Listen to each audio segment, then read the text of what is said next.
Welcome to the Drew Yari Show.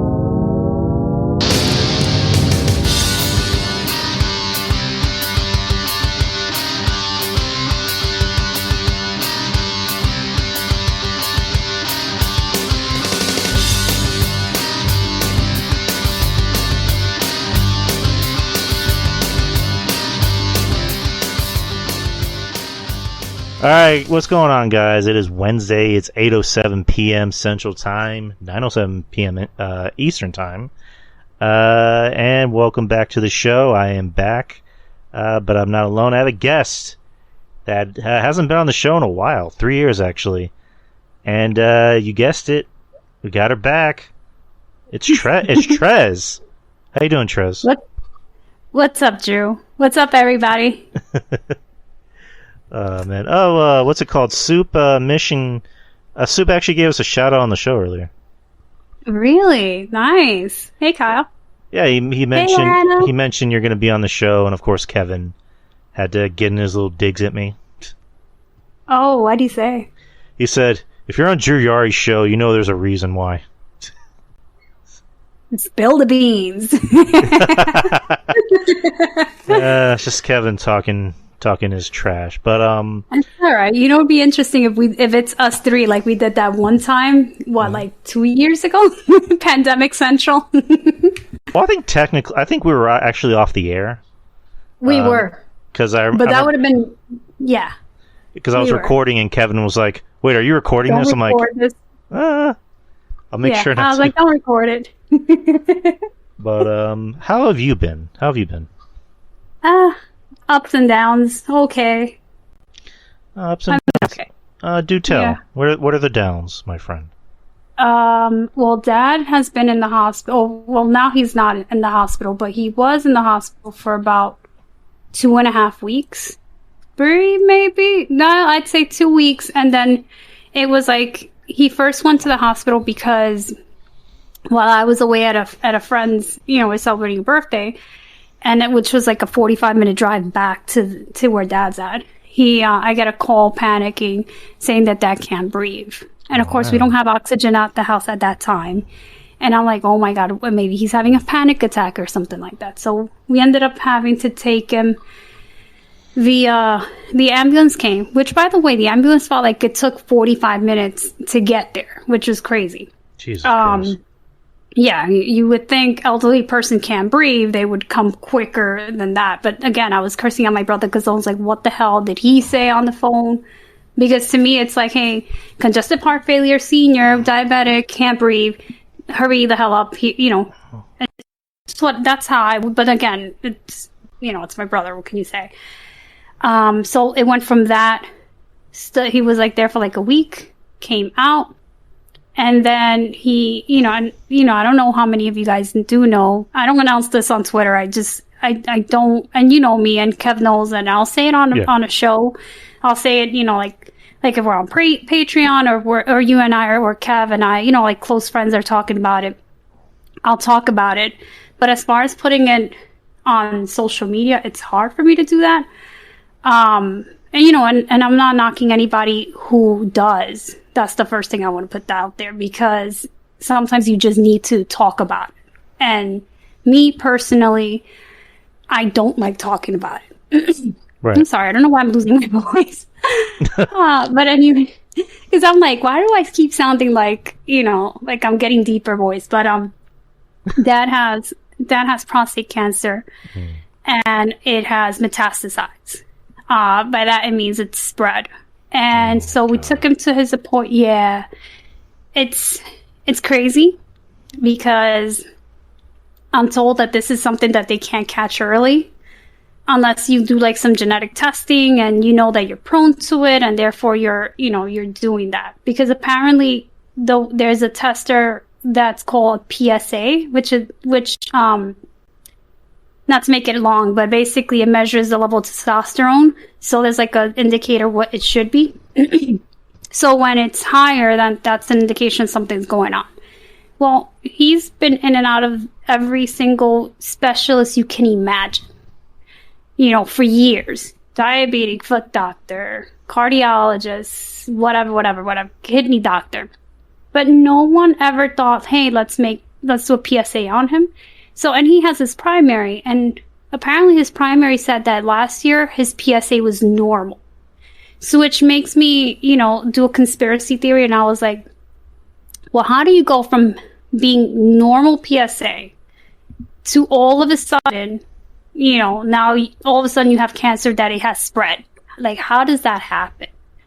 So I'm thinking, was it COVID?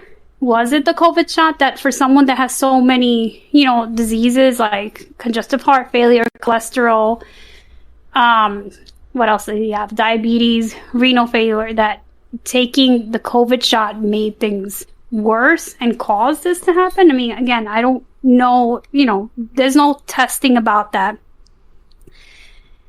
Yeah, he's 81, just so anybody knows. We're talking about 81. Mm-hmm. So yeah, it's tough because, he went from someone who can, and he's had his amputated toes and whatnot, but he was still able to walk. So he went from someone that 6 months ago was walking, even though he had pelvic pain, and his doctors were like, oh, that's normal. That's just, that's just the veins. Your circulation's poor, so that's a common pain. So from August to December, to December. December is when he got diagnosed. He's been complaining of this sharp pain where everybody kept on saying, that's normal, that's normal, that's normal. And he was to the point of tears where he was like, I need to get hospitalized. And, and I spoke to the ER. I was like, you need to get him in there. Because the guy said, there's nothing we can do as an ER. I was like, I don't care. Admit him. I want every test done on him.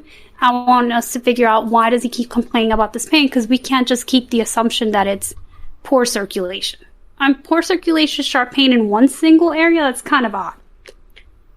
So, yeah, so basically from December, where they said, oh, it's just prostate cancer, and yes, he has it in the lungs and in the liver.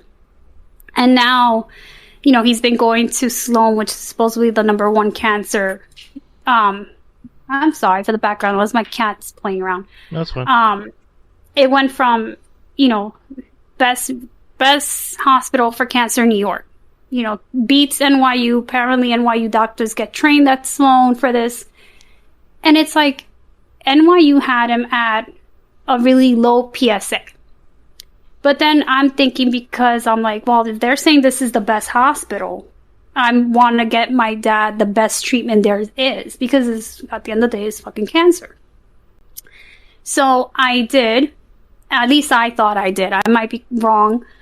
But they were saying that despite the new drugs that they're giving him, he's just not responding to the treatment. So now we have another appointment to figure out, what other trial they have that he can go on. Because I read this article from a guy that who was 76. Same, he had prostate cancer also that has metastasized. The guy took this pill or whatever treatment they had from Sloan, cured, 100% cured. And so I said to the doctor, I was like, hey, you guys came up with this. Why can't you give it to him? He was like, no, he doesn't qualify because of his kidney functions. And I'm like, are you kidding me? Are you? Yeah. What the fuck? Come on. Yeah. And I'm like, it's like he has these appointments every month to test to see how the medication's working. And I had to call and I was like, hey, what's going on? Because I'm not getting anything. I'm not getting any information from you guys unless I'm like, hey, what's going on? Because usually I'm on the, since I'm working, usually if his home attendant goes with him or mom goes with him to these appointments, I'm always on. What the hell was this with the cat? I'm sorry. I'm always on and I'm like, hey, and I ask the questions and I find out, okay, so this is what needs to be done for him whatever it is, whether it's his cardiologist, his, nephrologist, whatever. So with this doctor, it was like the past month I wasn't able to be on. For whatever reason, they wanted to use an interpreter. And I'm like, okay. So then I said to the doctor, I was like, hey, this was the first hospitalization when he couldn't breathe. What are we going to do for him? Because now he's telling me he's got fluid in his lungs. I had a scare. He couldn't breathe. What can we do for him? And he was like, honestly, you know, we've been giving him all this medication, but I don't know what else we can give him because he's not responding to treatment. You might want to consider hospice. And I was like, what? Hospice? Now the cancer went from being on the lungs and in the liver to now his bones. So it's spreading even worse. So, you know, because when it gets to that level where it goes to the bone, you know, it could potentially spread anywhere in his body. Now, my dad isn't aware that he has metastasized, and neither is my mom. They have it. I have them believing that it's strictly prostate cancer. The reason for this is because when he was told that it has metastasized, he started to fibrillate. So I told the doctors and everybody, I was like, please don't mention this, because already hearing the word cancer is scary. To hear that it's spread all over, it's like, it's almost as if you're saying there's no hope for you. So I was like, and I said, we're going to lose him because of his heart before we lose him over the cancer. So that's why no one has mentioned to him that. I make it very clear not to say shit to him about that, because I don't need him, you know, like, and then the other thing is, so, and I'm sorry, I don't want to make the show about what's going on with my dad. No. So fast forward. Please, to... this is a safe space. You're among friends. Please, I want you to get this off your chest. Thank you. So like I was telling you, he went from someone that was able to walk 6 months ago, even with with the reason why the pain, just so you guys know, it was a pelvic fracture. So the whatever it was, the tumor in the prostate grew out so big that it broke his pelvis. And that's what I'm saying. It's crazy to me how you have someone. Yeah, it's crazy. And he was walking. That's how much of a beast my dad is. He was walking in that fucking pain, crying his eyes out, but he was able to walk. Badass. So now you fast. Yeah. And then they told him, oh, you know, you should really not put pressure on the hip, blah, blah, blah. Stay in bed. So now his knees got to the point that they're almost like he can't stretch out his legs, because they're saying that for elderly people, sometimes it happens that if you're in a position that long as he was, his knees kind of warped, is what the doctor used to say that they can't extend fully. And then I'm like, but you had a therapist that was coming, like, I don't know, 2-3 times a week to help you with the mobility. So to me, it's like, well, what the fuck did you do? Because if your job is supposed to make sure that his legs aren't freezing up that way, then what did you do? So now, you know, Dad ended up being in the hospital because he got an infection in the heel. Because sometimes you know how you get bed sores? Well, he got a foot sore, or a foot ulcer. He had an infection for that, and that's why he went to the hospital. And now he's out. But now he's really depressed because, you know, every time he tries to put his foot down, because he's also on blood thinners, a lot of the blood comes out from the wound. And so it forces him to stay back in bed. So he has just been very depressed, saying that he's no longer going to walk. And that's what we're dealing with at home. So. Damn. Yeah. It's a lot. I mean, I got my family. I got your family in my thoughts. I'm thinking about your family. Thinking about your pops. I mean, I know it's gonna sound corny. You just have to hope for the best. Yeah, like any best, like regardless of what it is. You know, I mean, I'm not trying to compare, but I've had scares like that with my parents. You know, my dad, you know, he had a mild heart attack while he was outside. Oh, wow. While he was outside working, because my dad, like, he hasn't worked since 2013 because he had to retire because he had to get back surgery, so he had to retire officially. Like, he'll work like side jobs, like driving cars and delivering them, but he can't like do anything that involves like walking around out in the sun too much. But he still fucking does it. Like, he likes to go outside and like do yard work and whatever. I don't think he does it as much. But he there were times where he did have a mild heart attack. Like I came home, he was just like, he just was draped on the couch, and it just happened like right when I got home. Oh my God, that's scary. It is scary. It's scary to think about. A couple years ago, we kind of had a scare with him because I thought he was, in early stages of dementia. Because my mom was telling me things like they would be out somewhere talking, and all of a sudden he would turn to my mom and go, Kathleen, what did I just say? I don't remember what I just talked about, and it scared the shit out of me. But I mean, it turns out it was just, forgot how the doctor worded it. Like, I guess he was tired, or like something with like his metabolism or something. But overall, he's fine. But I still worry about him. Like, of course. Like it sounds fucked up to say this. He's a candidate. He's a perfect candidate for a heart attack or even dementia. I totally get that. Right. I mean, I worry about my mom, so I worry about my parents. I worry about everybody. I worry about my friends. I worry about my family. But I worry about my parents, because it's just. And guys, I don't want to I'm not trying to bring down the room or anything. I'm just trying to get this off my chest. I know. Yeah. No, I know exactly what you mean, because it's that's what I'm saying. When he's gotten, at one point, Dad supposedly had what they called a stroke. I don't want to say what they called it a stroke, but they said he may have had a mild stroke, even though, usually when it's a stroke, you get the slurred speech and whatnot. But it's like, I don't know. But whatever reason, they put him on Eliquis and Plavix, and he's been on that for years. So it's really scary, especially when, I always thank God, because it's like, for someone that's 81 years old, has congestive heart failure, has diabetes, has renal failure. Like, his dad died at 60, or my grandfather died at 60 because of renal failure. And his mom lived, God bless my grandmother, to 101. So it's like, to me, it's just like, it's really, it kills me, because, I'm one to always, not give up.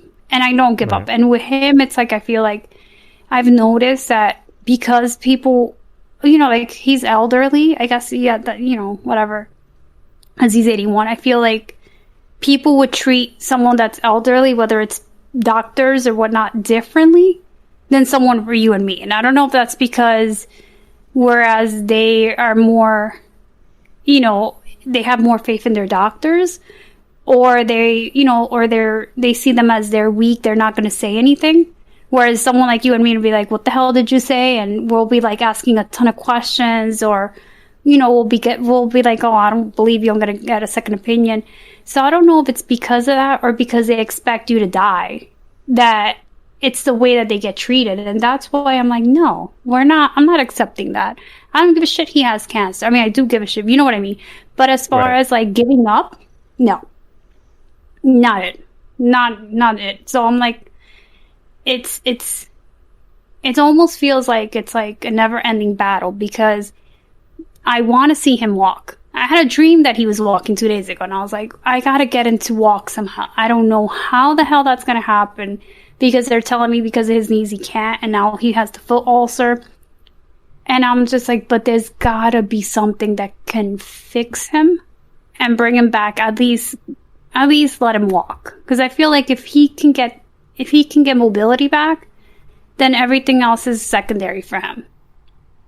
But that's what I'm thinking.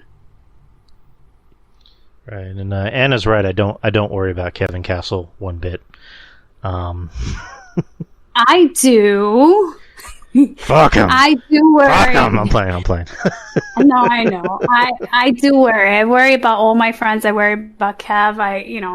I'm always praying for everybody. I check in, because, and I get it sometimes, because like my work schedule has also not been helpful. I feel like, don't get me wrong, I love my work. I love what I do. I'm very grateful that I have a job. I'm very, very grateful that it's remote. But what I'm trying to say is, like, sometimes there are days in which we have no choice, but we have to work a little later just to get, just to make sure everything gets done on time. And I don't mind that. The only thing is, it's how to find that work balance for me. So it's like, because I have to be, if dad's in an appointment in the morning, I have to be like, okay, I'm going to pull for 5 minutes just to make sure I talk to the doctors. Or if mom needs something dad related, I'm like, okay, I need to make a phone call. But it's like, sometimes it's just like, I can't even go and visit them because I'm like, I got stuff to do. Like, to give you an example, it was payroll week, like the double payroll week sometimes. And that's why when I'm not on KNT, I always tell Kev, hey, if it's a holiday payroll coming up and we have to shoot the Thursday, we have to record the Thursday before the holiday, I was like, count me out, because of the fact that I'm not going to be able to make it. Because we work until, what time did we work last week? I worked until like almost 3 o'clock in the morning to make sure that payroll got in. So that's why I was like, yeah, there's no way I'm going to be able to record or even stop to record and still think like, shoot, I got 2.5, 3 hours, that I'm taking a break for, but then that's 3 hours more added to my schedule. So that's why I wasn't on the last 2 KNTs. And then when I told Kev, when I missed the first show, I was like, hey, I was like, if we flip the schedule and I record the week that's not the holiday, because, we had Juneteenth and then it was break. And then we had the 4th of July. I'm like, oh, if we do that, then, then it'll be perfect, because then I'd be coming back and I'd be recording the week after. So, like, basically, I would have been recording this week and not last week. And Kev was like, oh, I can bring you on as a guest and whatnot for, Castle Chronicles. I was like, that could work too. But then that was the same day that ended up having to have the foot surgery to remove, to clean up the wound for the foot and whatnot. So I was like, Kev, I'm not going to make it. So that's why I've been MIA with the KNT. Not because I don't want to record, but it's just life. Unfortunately, it's a lot that I've been dealing with. I mean, yeah, just family and jobs and just life is always going to be important above anything else. And, and we get it. We want you to be okay. We want everyone else to be okay. And, just come back when you can. Of course. And that's why when when I was teasing you and I was just on a roll this weekend, I was like, hey, I owe you a recording. I forget. How are you teasing me? Because no, not that way. I'm not going to disrespect your future wife. God bless. Hey, I don't know where your mind's at, Missy. I was not thinking about that one. Yeah, whatever. Congratulations to you. Hush. Oh, thank you. And happy birthday to your fiance, and congratulations to her too. Thank you. Officially on the air. Congratulations. It's much appreciated. Thank you. No, I'm saying because I always tell you, oh, yeah, let's record. And then I'm like, damn, we can't do it. And so we've been doing this back and forth for 3 years. I'm like, hey, I was like, yeah, I think I'm good to record today. Well, I mean, I'm glad I got you on. I'm always getting nervous about asking people on. Like, I guess it depends on the person. I mean, because, RJ is, I guess, he's like an unofficial co-host on the show. Yeah.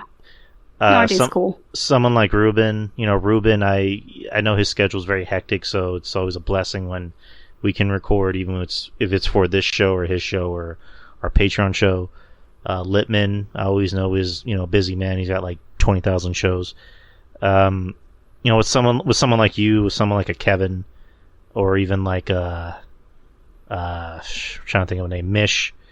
I'm always very like apprehensive. I'm like what are they gonna say? Like I don't know.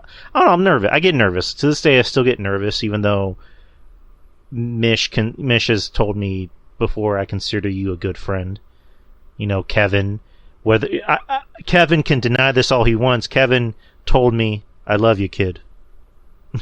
Aww, see? And Isn't it nice when you guys get along? When he told me that, I was like, Kevin, I want you to blink twice if you're being held hostage. Trez pay you to say this. The Trez put you up to this? Where the hell is she? Where the hell are you? Yeah, I don't know. I get nervous. I get nervous and scared. I don't know why I do. I just do. But Like I mean, we even talked yesterday. You're like a brother to me, right? I'm your big sister. You can ask me anything. Like I told you, it's to me, and like what I told Dan, it's week to week, day by day with me, because it all depends on how Dad's doing. right. Dad's fine at home. You know, I was able to finish work earlier, and I was like, yes, I think I should. I think I can manage to record on Wednesday. So yes, you know me, like. And I said that to Julian too, but sometimes I tend to forget. So I'm like, and that goes to anybody. If you want me on, and I have the time, I'll definitely do it. If not, do not take offense if I say I can't make it. We'll schedule something in. Right. I mean, just, again, life gets in the way, and sometimes you just have to you got to put important things beforehand.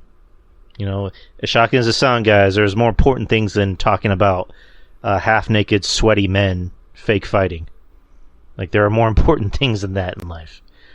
But, again, I'm glad I got you on so we can talk about everything that's going on.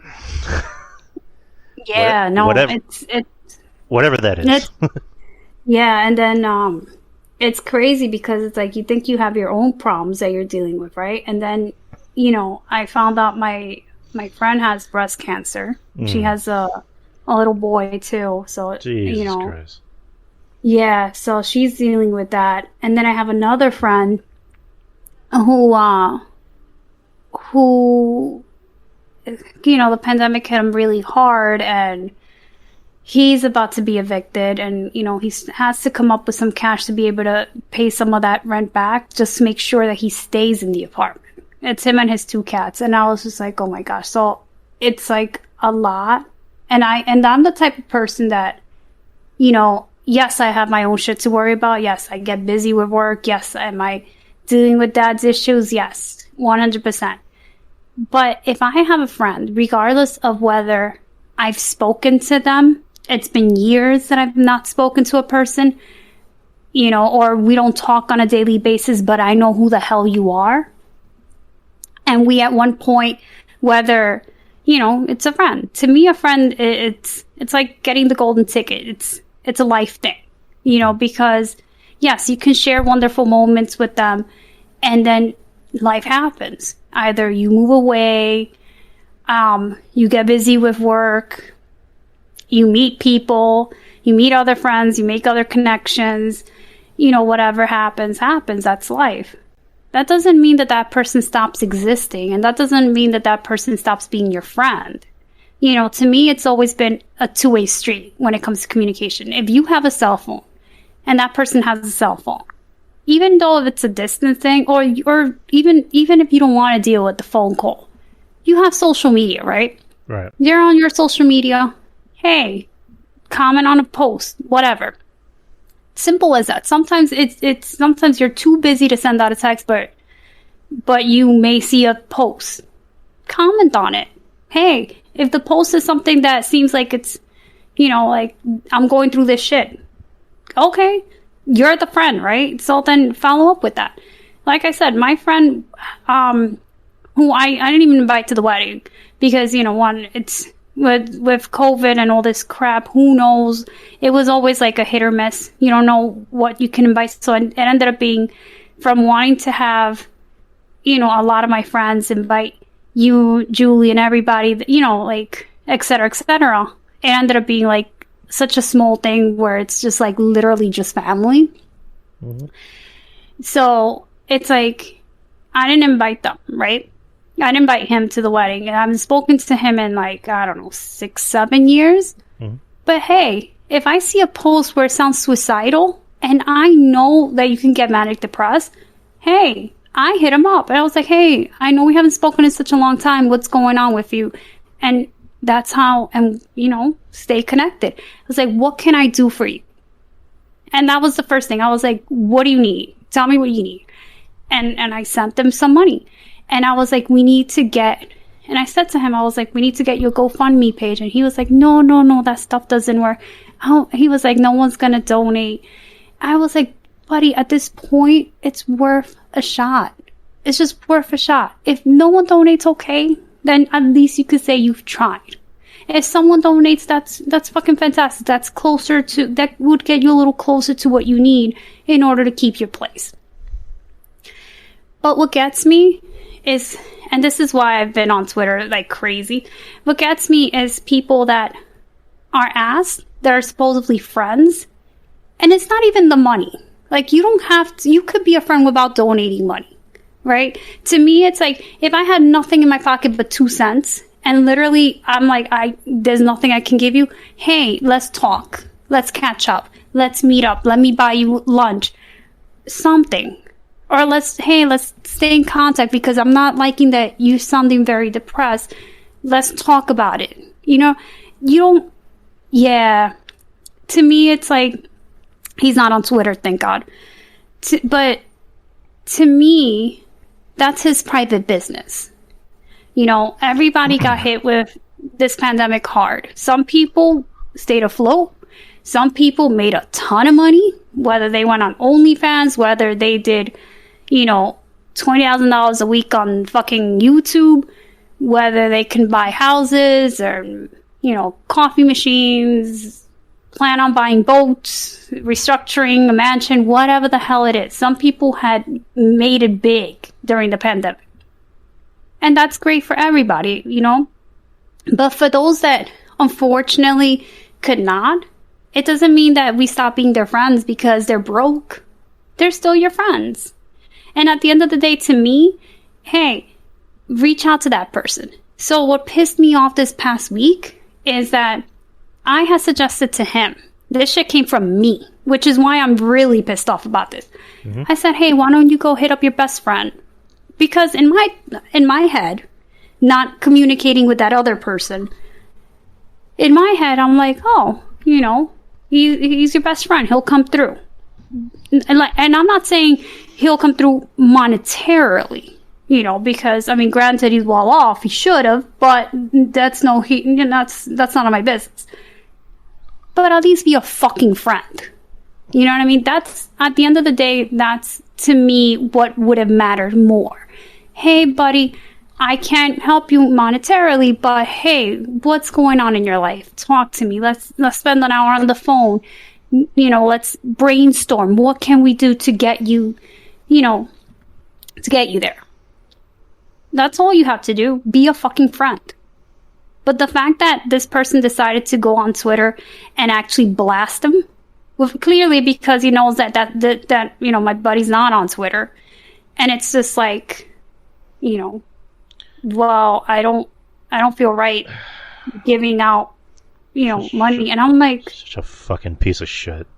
Yeah, and you know who it is, but we're not going to disclose names because I'm not trying to deal with shit neither. I mean, we could, but we're not going to do that. We're not going to do that. Because you know why? It draws attention. And any attention from, like, as a wrestling fan, to me, any attention means more clicks to videos. And more clicks to videos means more money in his pocket. And guess what? We're not doing that. So we're not sharing that. Mm-hmm. Because that's, no. And not because I can't handle the heat, because trust and believe, mute and block buttons are easy. I don't give a shit about the heat. Supposedly, I already have that dumbass blocked anyway. But go ahead. Yeah, but my thing is, it's like I didn't. It just pissed me off because I'm like, you know, and then I see people commenting on this fucking tweet, and it's like, oh well, you know, if you haven't spoken to this person in such a long time, you know, why are they coming around now that you got cash? Excuse me, what? First of all, it was my fucking idea that sent him. And me not knowing, that they have not spoken in such a long time. But to me, a friend is a fucking friend. Whether you speak to them today, like my best friend, I haven't spoken to her in 3 weeks. Before that, you know, we hung out,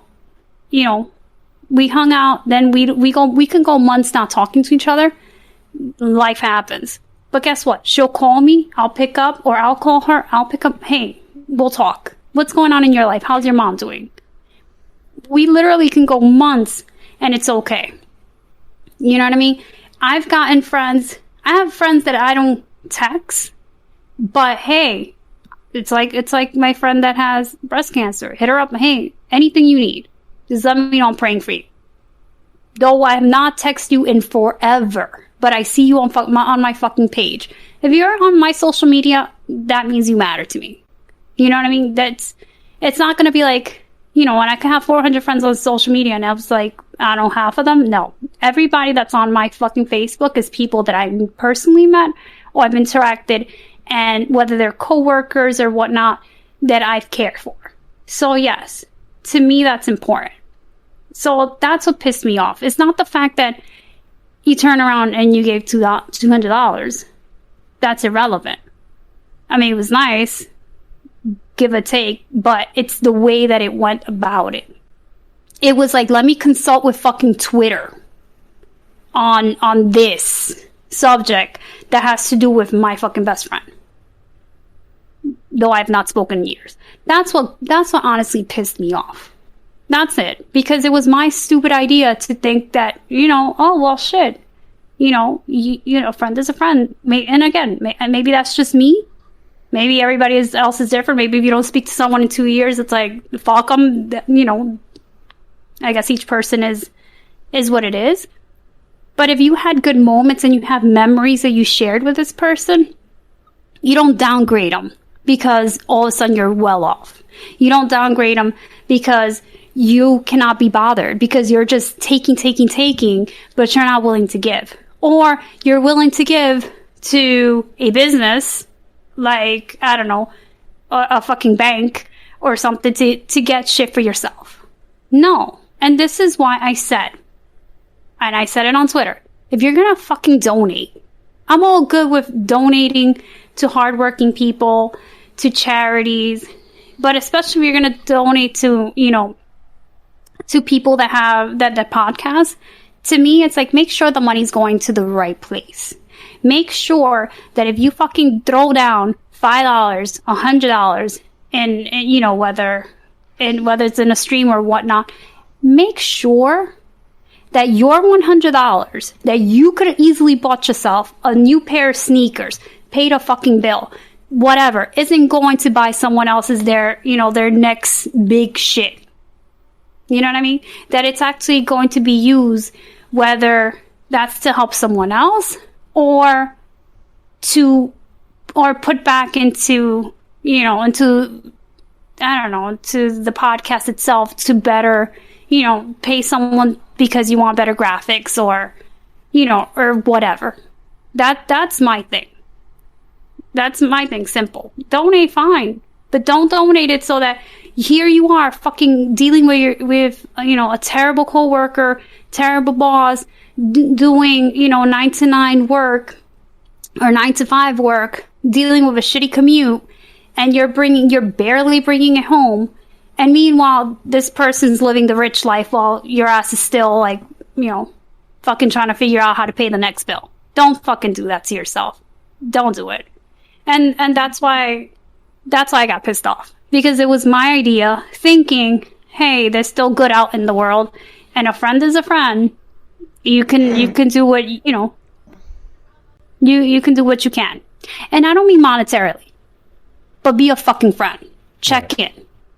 But to also say, yeah, I don't feel right telling my community to help donate for your cause. Not for your cause. It's not like you're fucking trying to save, you know, an extinct species or, right, you know, an endangered species. It's not that cause. It's to save your fucking life.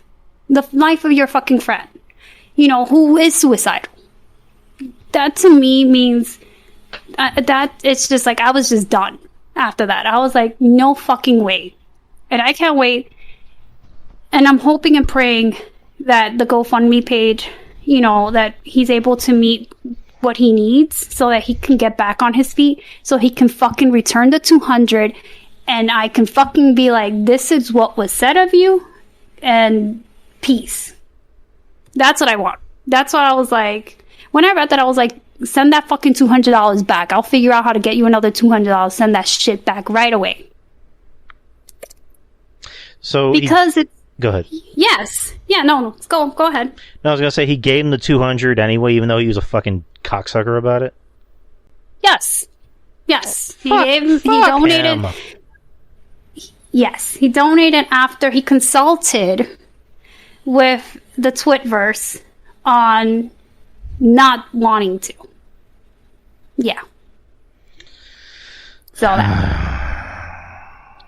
to me, I'd rather you turn around and say, I can't help you.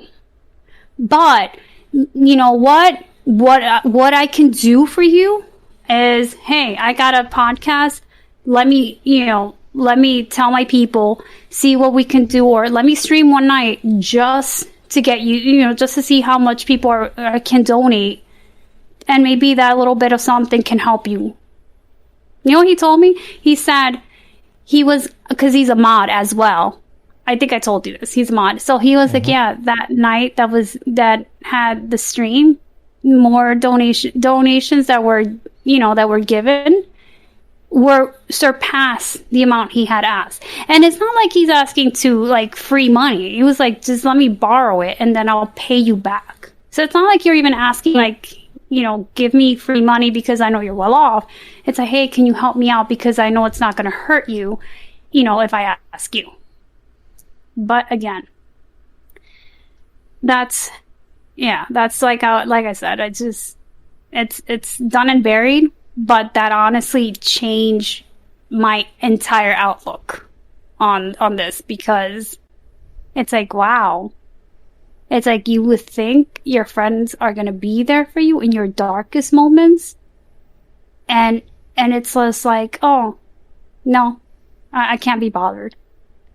And that honestly is what pissed me off. Not even the fucking donation. It's the fact that it was consulted with the Twitverse, and the fact that it's like you just downplayed it from being, what it is.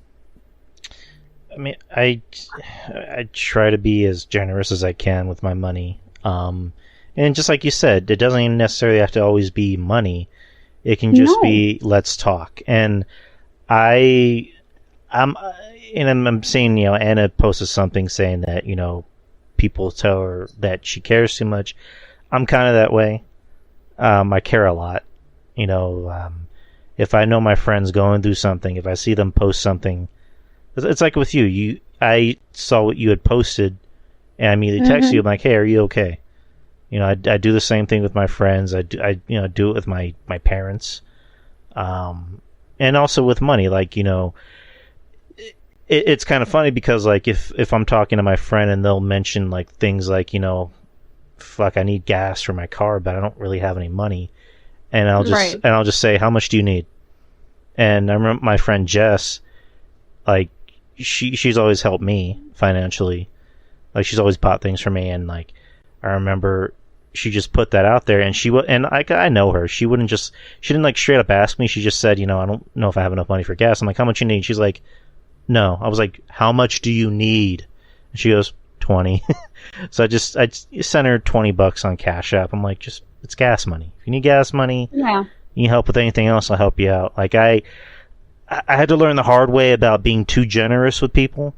Oh, absolutely. And that's, I might as well just tell the story since we're already on the topic. So, I'm not going to say who it is. It's I guess it's not a fellow podcaster, but somebody in the wrestling community, Twitter community, however you want to call it. And she followed me, and I followed her, and, we're always cool. We always got along. And she just randomly put on Twitter, I need, money for gas, or I need money for my prescription, my pills or whatever. And it was like $20. I was like, oh, I just cashed out her the $20, thinking it wasn't that big of a deal. Right. Again, I had to learn the hard way, because like every other day I would just hear on my Cash App, bing, bing, bing, bing, bing. And I would just have to straight up like write her. I'm like, I really can't help you out this time because I'm low on money and I also have to save up because Are you serious? Yeah, I had to like let her know, like, I'm really low on money because blah blah. And she was cool about it because she was like, I'm really sorry. And she asked me straight up, like, do you get annoyed when I ask you for money? I'm like, I had to kind of lie. I'm like, well, not really. It's just that when you ask me when I'm broke. And it just became a thing of bing, bing, bing, bing, bing, bing, bing. To the point where I actually had to just straight up block her. I had to block her on Cash App. I had to block her number. And I had to block her on Twitter. Because it's just like, I can't deal with this. You know what I mean? Like, yeah. I'll help you out every now and then with just little shit. But then it became a thing of, like, because do you have Cash App? I can relate on that because a couple years ago, this has to be like maybe 10 years, no, maybe more. Right. Shit, it almost feels like it's 15. So there was a high school friend of mine who was like, oh, I need help because of diapers, whatever. Mm-hmm. I was like, oh, cool. I don't know. I think I sent her 50 because it was diapers and gas that she needed, right? So I was like, cool.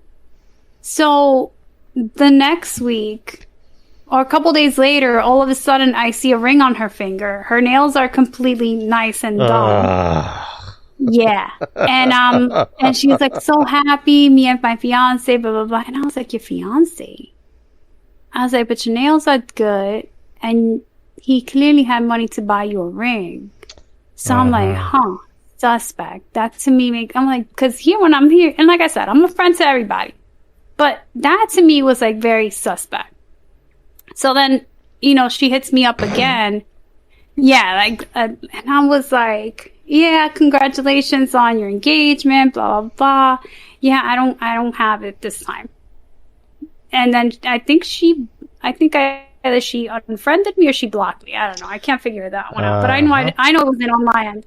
And that's how it was. And so that's why I say, I know my buddy. I know how manic depressed he can get.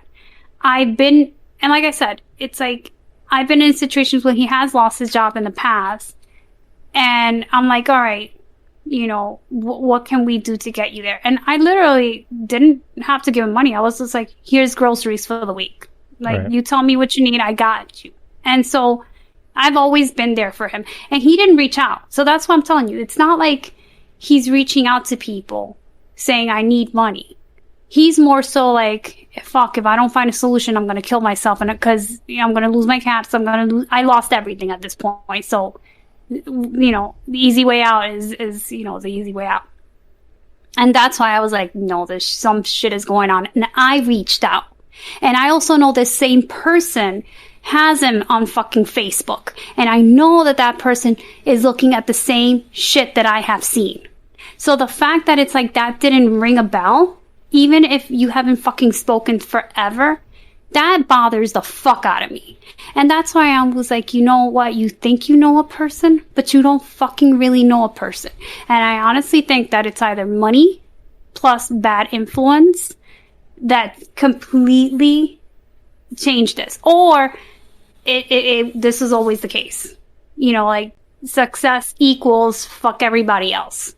And I'm sorry, that's not, that's not right. That's not right.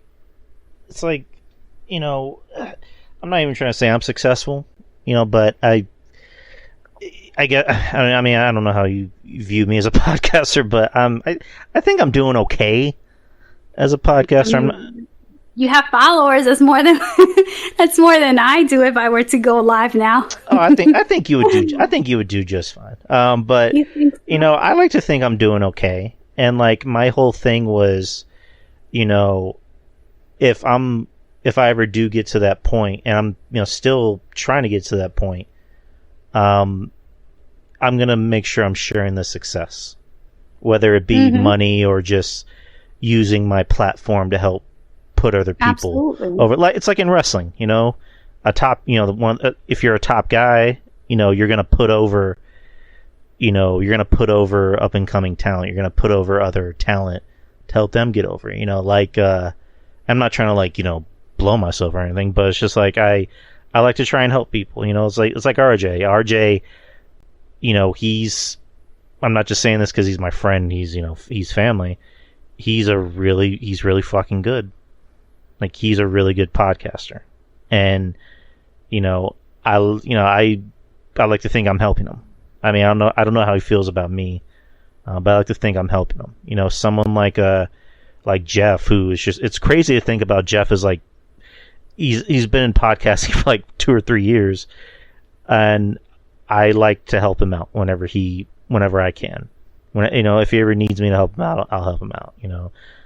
Same thing with someone like Ruben. Even people that have more success than me, like Kevin, who is he's Kevin fucking Castle.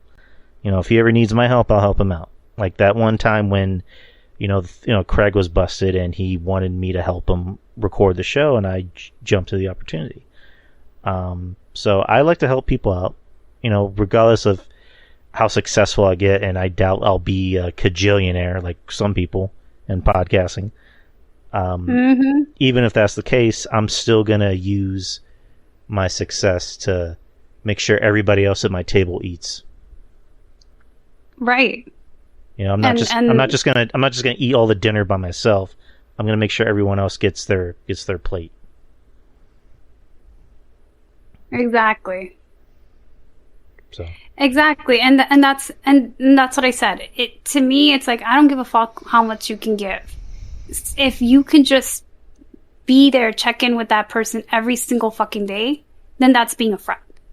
That it's just as simple as that. You don't have to be like, oh, here's everything you need. Even though you financially are way well off, and you can. To me, it's just like, you know what? What's more important is it's me being here for you. Yes, work is work. Life is life. We all have family members we got to take care of. But if you can just fucking give 10 minutes and be like, hey buddy, I'm checking up on you. What's going on today? Sometimes that's all people need. Whether it's a prayer, whether it's just a simple check-in, whether it's, hey, you got this, don't give up. We all care for you. That's it. That's it. That's all that matters. But it's I guess a hard lesson for me to learn because of the fact that I've never in my life thought that was going to be the case. Yeah, unfortunately, there's good people and then there's bad people out there. I mean, you just gotta. It matters more about the good people that are out there, because there are good people, and that's all I worry about. I don't worry about the shitheads in my life. Yeah. I worry about the good, genuine people that actually, I want to help out and that want to help me. And that was, that's a vow I made in my life a very long time ago, which is I'm not gonna worry and lose sleep over somebody that doesn't care about my success and doesn't want to see me happy. I'm only gonna keep the people in my life that matter. And if they ever need me, then I'm there for them. So exactly. But and that's it on that topic. I posted his GoFundMe. Oh no, there's one more thing. Mm-hmm. So the same day that I posted his GoFundMe page, which was, when the hell did I do? It was Monday. Monday was the 4th, right? Mm-hmm. Same day that I posted the page, which a simple, if you're trolling me, you would have seen it. Plain and simple. Or since they're friends, you would have easily seen it on his page. A simple copy and paste would have been enough, but no, that didn't happen. Instead, who got to retweet? Someone that, they barely ever hung out with. That's the person whose GoFundMe page got retweeted. So I was like, oh wow, that's another thing that pissed me off. And you know what? I was like, wow. But I'm like, people change. Time changes people. But I just thought it'd be for the best. But I guess that's not the case. Yeah, it's like, I'm trying to think of a quote I just heard on a show I was watching yesterday. Power makes someone more of who they already are. Yeah. I was watching, we were watching Falcon and Winter Soldier, and there was a line where John Walker's talking to his friend Lamar, and he was asking him about the serum. He was like, would you take the serum? He's like, hell yeah. Like, power, makes a person more of who they already are. You know, if you're a good person, I mean, you'll be strong, but you'll still be a good person. You'll be an even better person. But if you're a shitty person, or you're or you're someone who's kind of like half and half, you're just going to be more of that person. Mm-hmm. You know, that quote, you know, it's very familiar with what we're talking about. This, you know, power just makes you more of who you already are. Yeah. Like, I mean, if you're already someone who had potential of being a shitty person, then you just become more of a shitty person. What? Yeah, I guess so. I guess. It's honestly more, I'm honestly speechless about everything, but like I said, now I know better. And that's my takeaway. Now I know better, so that's the last time. Yeah, well, again, you're here among friends and family, except Kyle. Kyle's no good.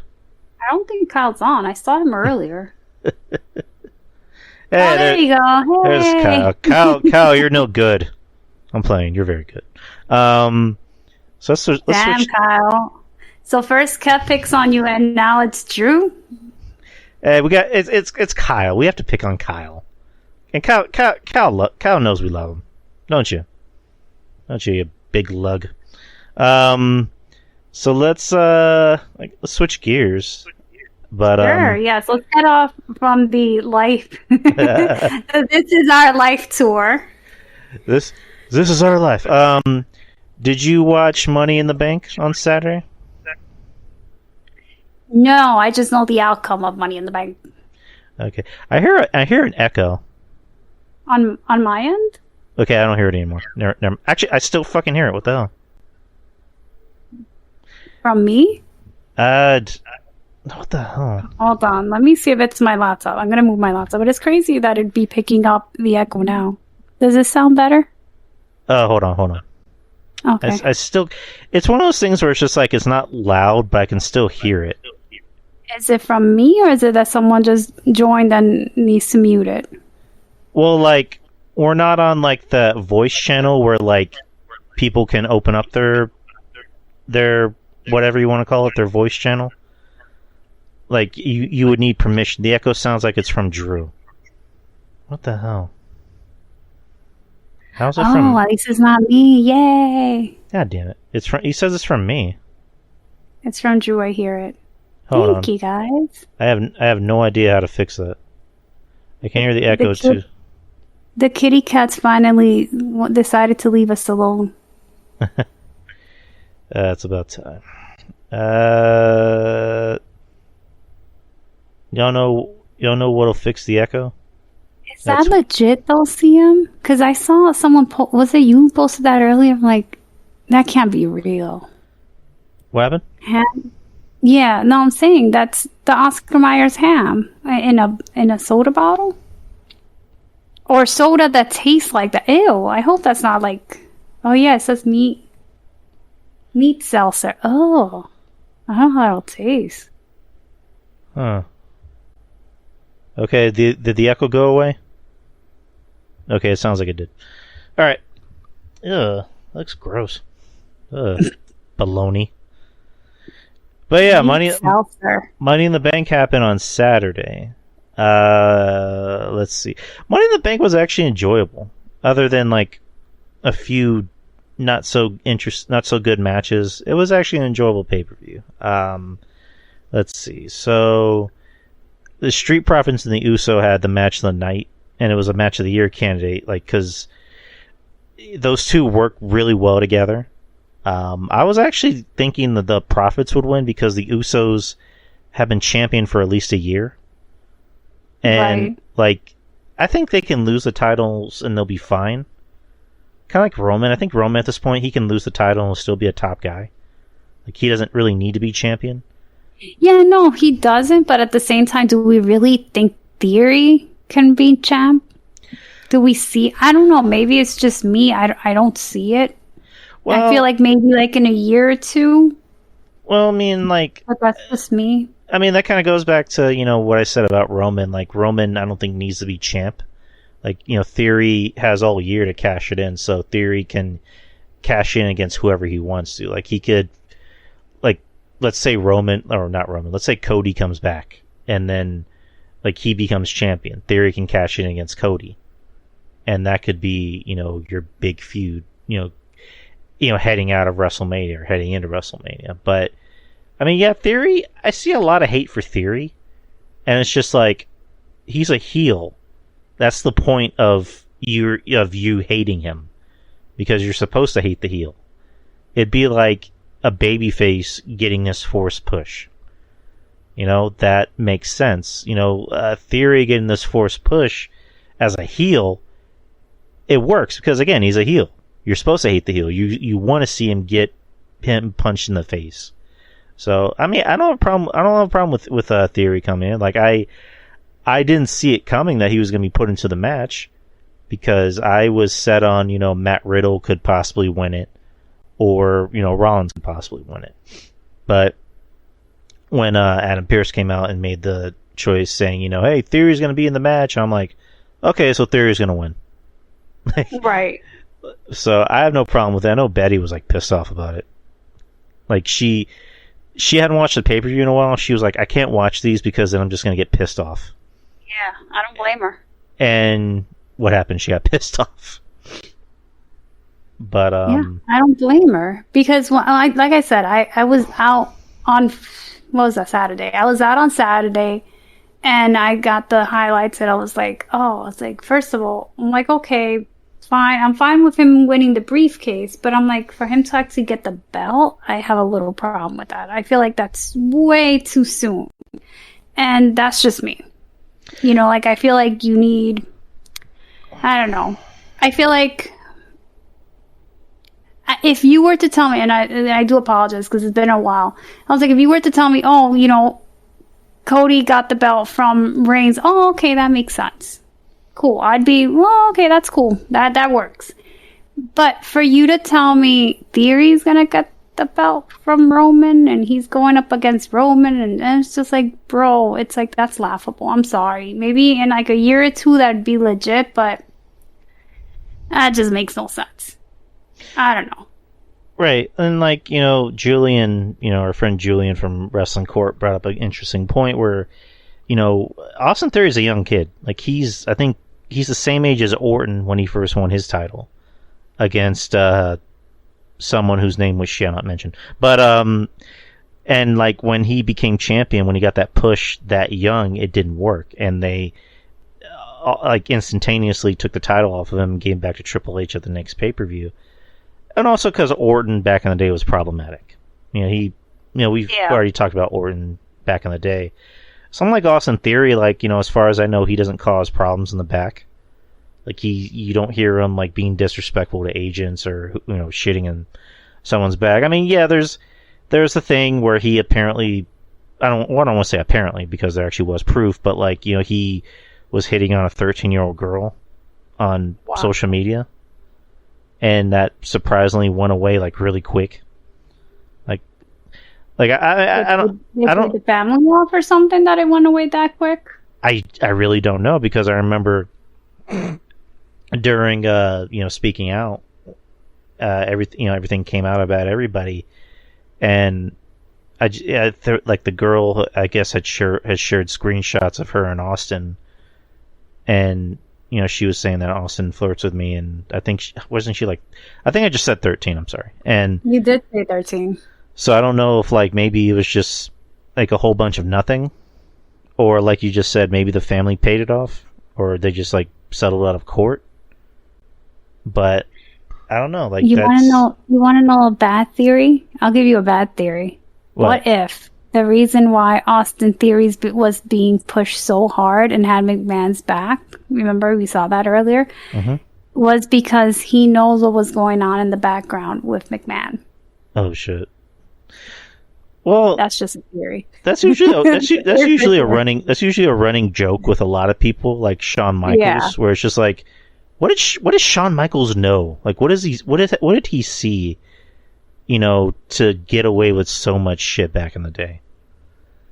Like, same thing with like, Triple H was dating the boss's daughter, so we already knew that. But like, so many other people, like Baron Corbin, for example, Like, what pictures does he have of somebody in a compromising position to keep his job? Yeah, that's true. I forgot about Baron Corbin. He's still there. You know, there's just so many people on the roster where you're just like, how are they there? Why are they still here? Like, you know, I mean, you already know me. I'm not a fan of Natty, but Natty at least has talent. Yes. Natty has something to offer. Like, personally, I think she should just be a trainer at this point. Like, you know, be a trainer in the fucking performance center. Someone like Dana Brooke is just like, why is this bitch still on TV? Thank you. You know, like, how is it that Scarlett and Cross got fired, but this bitch is still on TV? Still, yes, I've said that before. It just makes no fucking sense. You know, it's just, Paige finally left because WWE was like, well, we literally have nothing to offer, and she has nothing to offer, so we're just going to let her go and let her contract ride out. And she actually got a fucking article in the Players Tribune, which makes no sense at all. It's like, if it were someone like, I don't know, like, because like, what is it, Daniel Bryan or Bryan Danielson, you know, did the same thing when he left WWE. He had an article in the Players Tribune, but that's also Daniel Bryan. Daniel Bryan, right? You know, Paige is just like, what has she done in 8 years? Like, she, you know, I mean, yeah, she was a kind of a big deal when she debuted, but then she floundered. And then everything else happened. And then she came back, and then she got hurt, and she had to retire.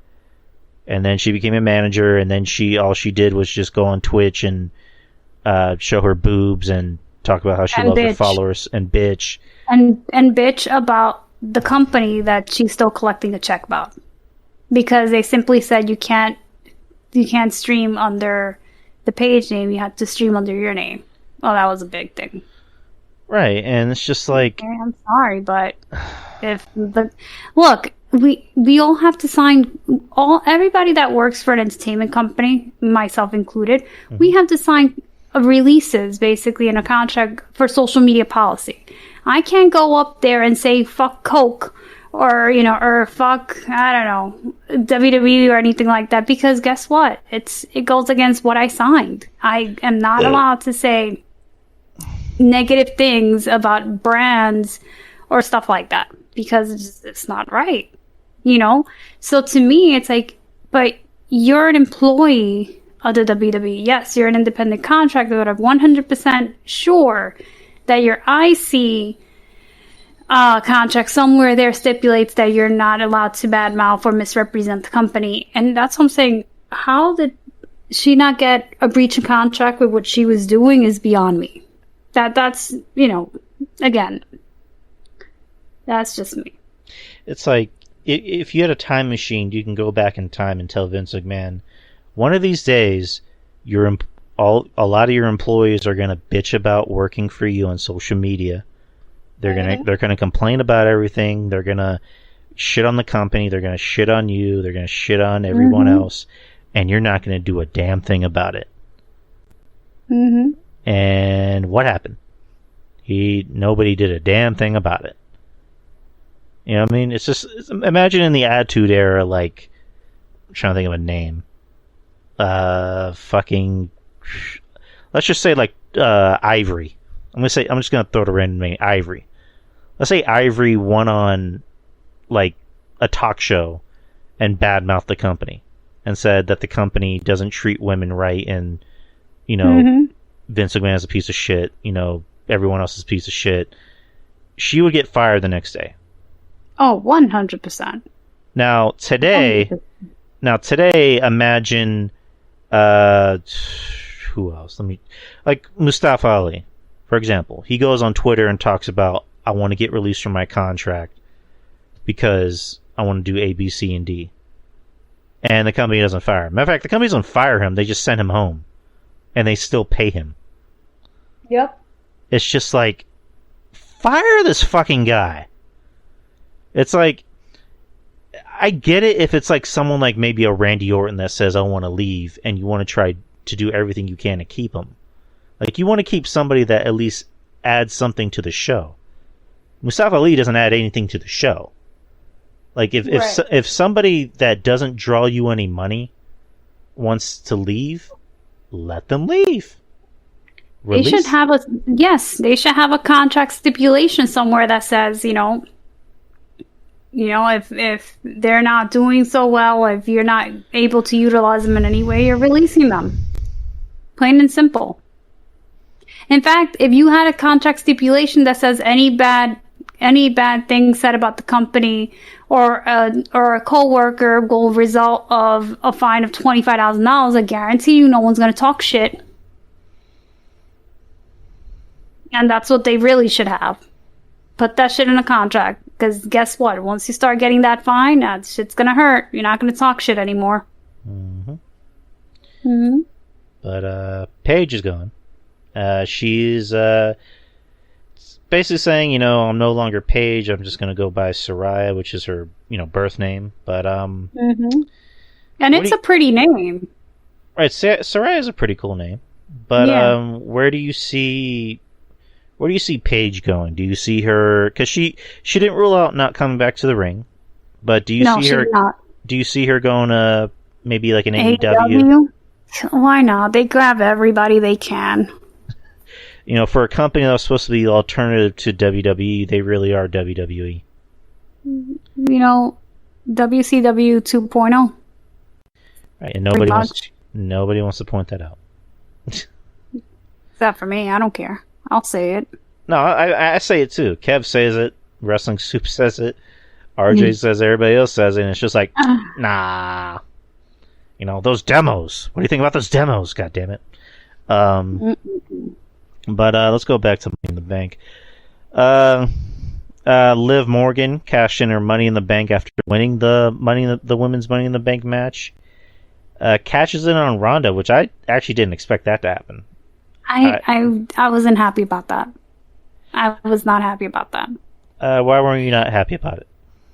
Because I wanted Ronda to keep her, to still be there. Right. To still have her title and have Liv. Because you know what it is? It's like she pulled a Seth moment. Because, I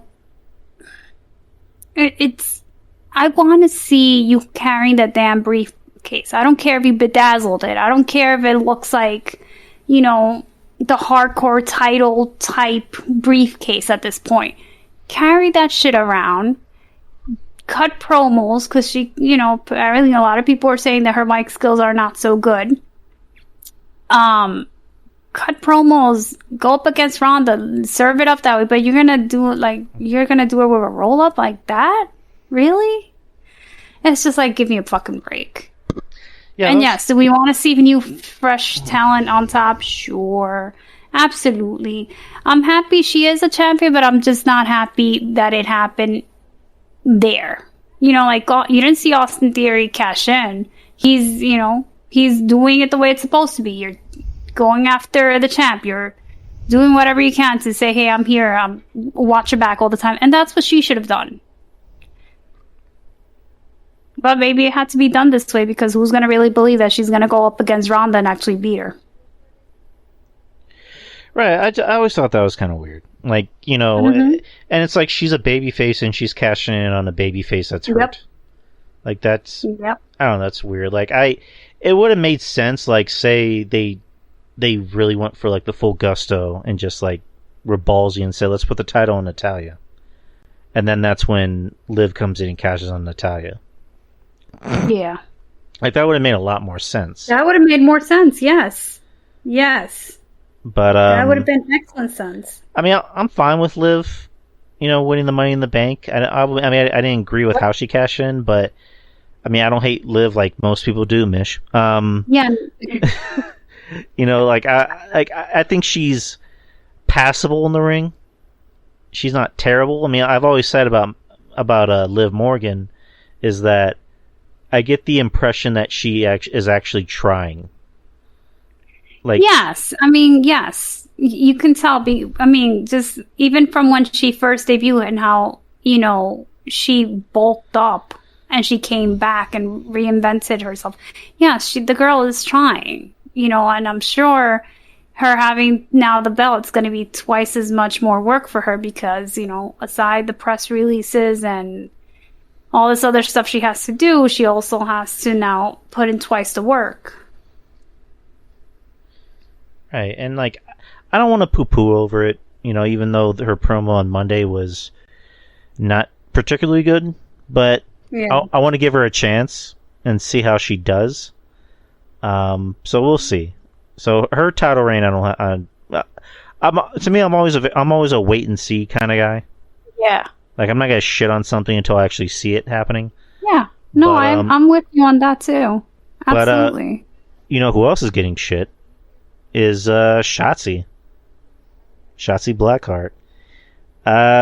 She was actually my choice to win the Money in the Bank, but again, I love Shotzi. I think she's great, but she was botching a lot in that match, and she put on Twitter because she put. Well, let me talk about the tweet first. So she put on Twitter, I think like the day after, where she said, "There are 3 things I care about at the end of the match. Is everyone safe? Did everyone have fun? Did the crowd react? Nobody got hurt? We all had a blast, and the Vegas crowd was hot, hot, hot. I felt on top of the world after the match and was so excited and finally having my first hardcore match in over a year. I wouldn't have done anything I didn't practice or thought I couldn't do safely, but I'm not a wrestle robot. I'm a human, and slips happen, especially in a chaotic, unpredictable ladder match. I can take a joke and laugh at myself. Parentheses, one of the first things I said was, I can't wait to see that spot on Botchamania. But comments like, you should be fired, and other terrible things admittedly hit hard. I had to have a few friends wipe the tears off of my face and slap some sense into me and remind me who the F I am. That being said, all my haters can suck my big, giant, hairy mangoes." Wow. Shotzi actually had to deactivate her Twitter. Really? Damn, I missed that one. She was getting a lot of shit, and I retweeted her tweet where I was just like, I forget what I said, but I was just some of the lines of just like saying someone should lose their job because they made some mistakes in the ring. Like, to me, that's bush league. That's just... Well, that's like when that's like the same, how the fans are. Some are extremists. When Brie, botched the, what was it? She was doing the Daniel Bryan kicks and she kicked Liv in the head and everybody was like, oh my gosh, poor Liv, fuck Brie, botch, blah, blah, blah, retire, da, da, da. And it's like, and then you see Liv literally having her hair dyed like the next day. It's just like, you guys are taking it to the fucking extreme. 2 days later, this girl's like, having to be in a position where your neck is all the way back and you're getting your hair dyed and washed out and whatnot. I'm like, she's okay. They're at the end of the day, to me, if there was she's right. Mistakes happen. Sometimes, people miss their spots and shit happens. But it's like, it's a huge different scenario where it's like something happens and, you accidentally injure your coworker by, like you cause a bruise versus you cause the death of someone. That's a big thing. I think at that point you should just retire and hope to God you don't get, any criminal charges put against you for that. But I think it's she might have had a bad night. She might have had it been horrible in the ring, but at the end of the day, she's a person and people have feelings, and that's what people need to understand when you're on fucking Twitter or social media. And that's why I said the other day, I was like, everybody can run their mouths all they want because we're fucking free to do so, but at the end of the day, there are consequences for the shit that we say, whether they're online or in person. And there's some things that you just can't take back. And also with Shotzi, it's just her dad passed away a few months ago.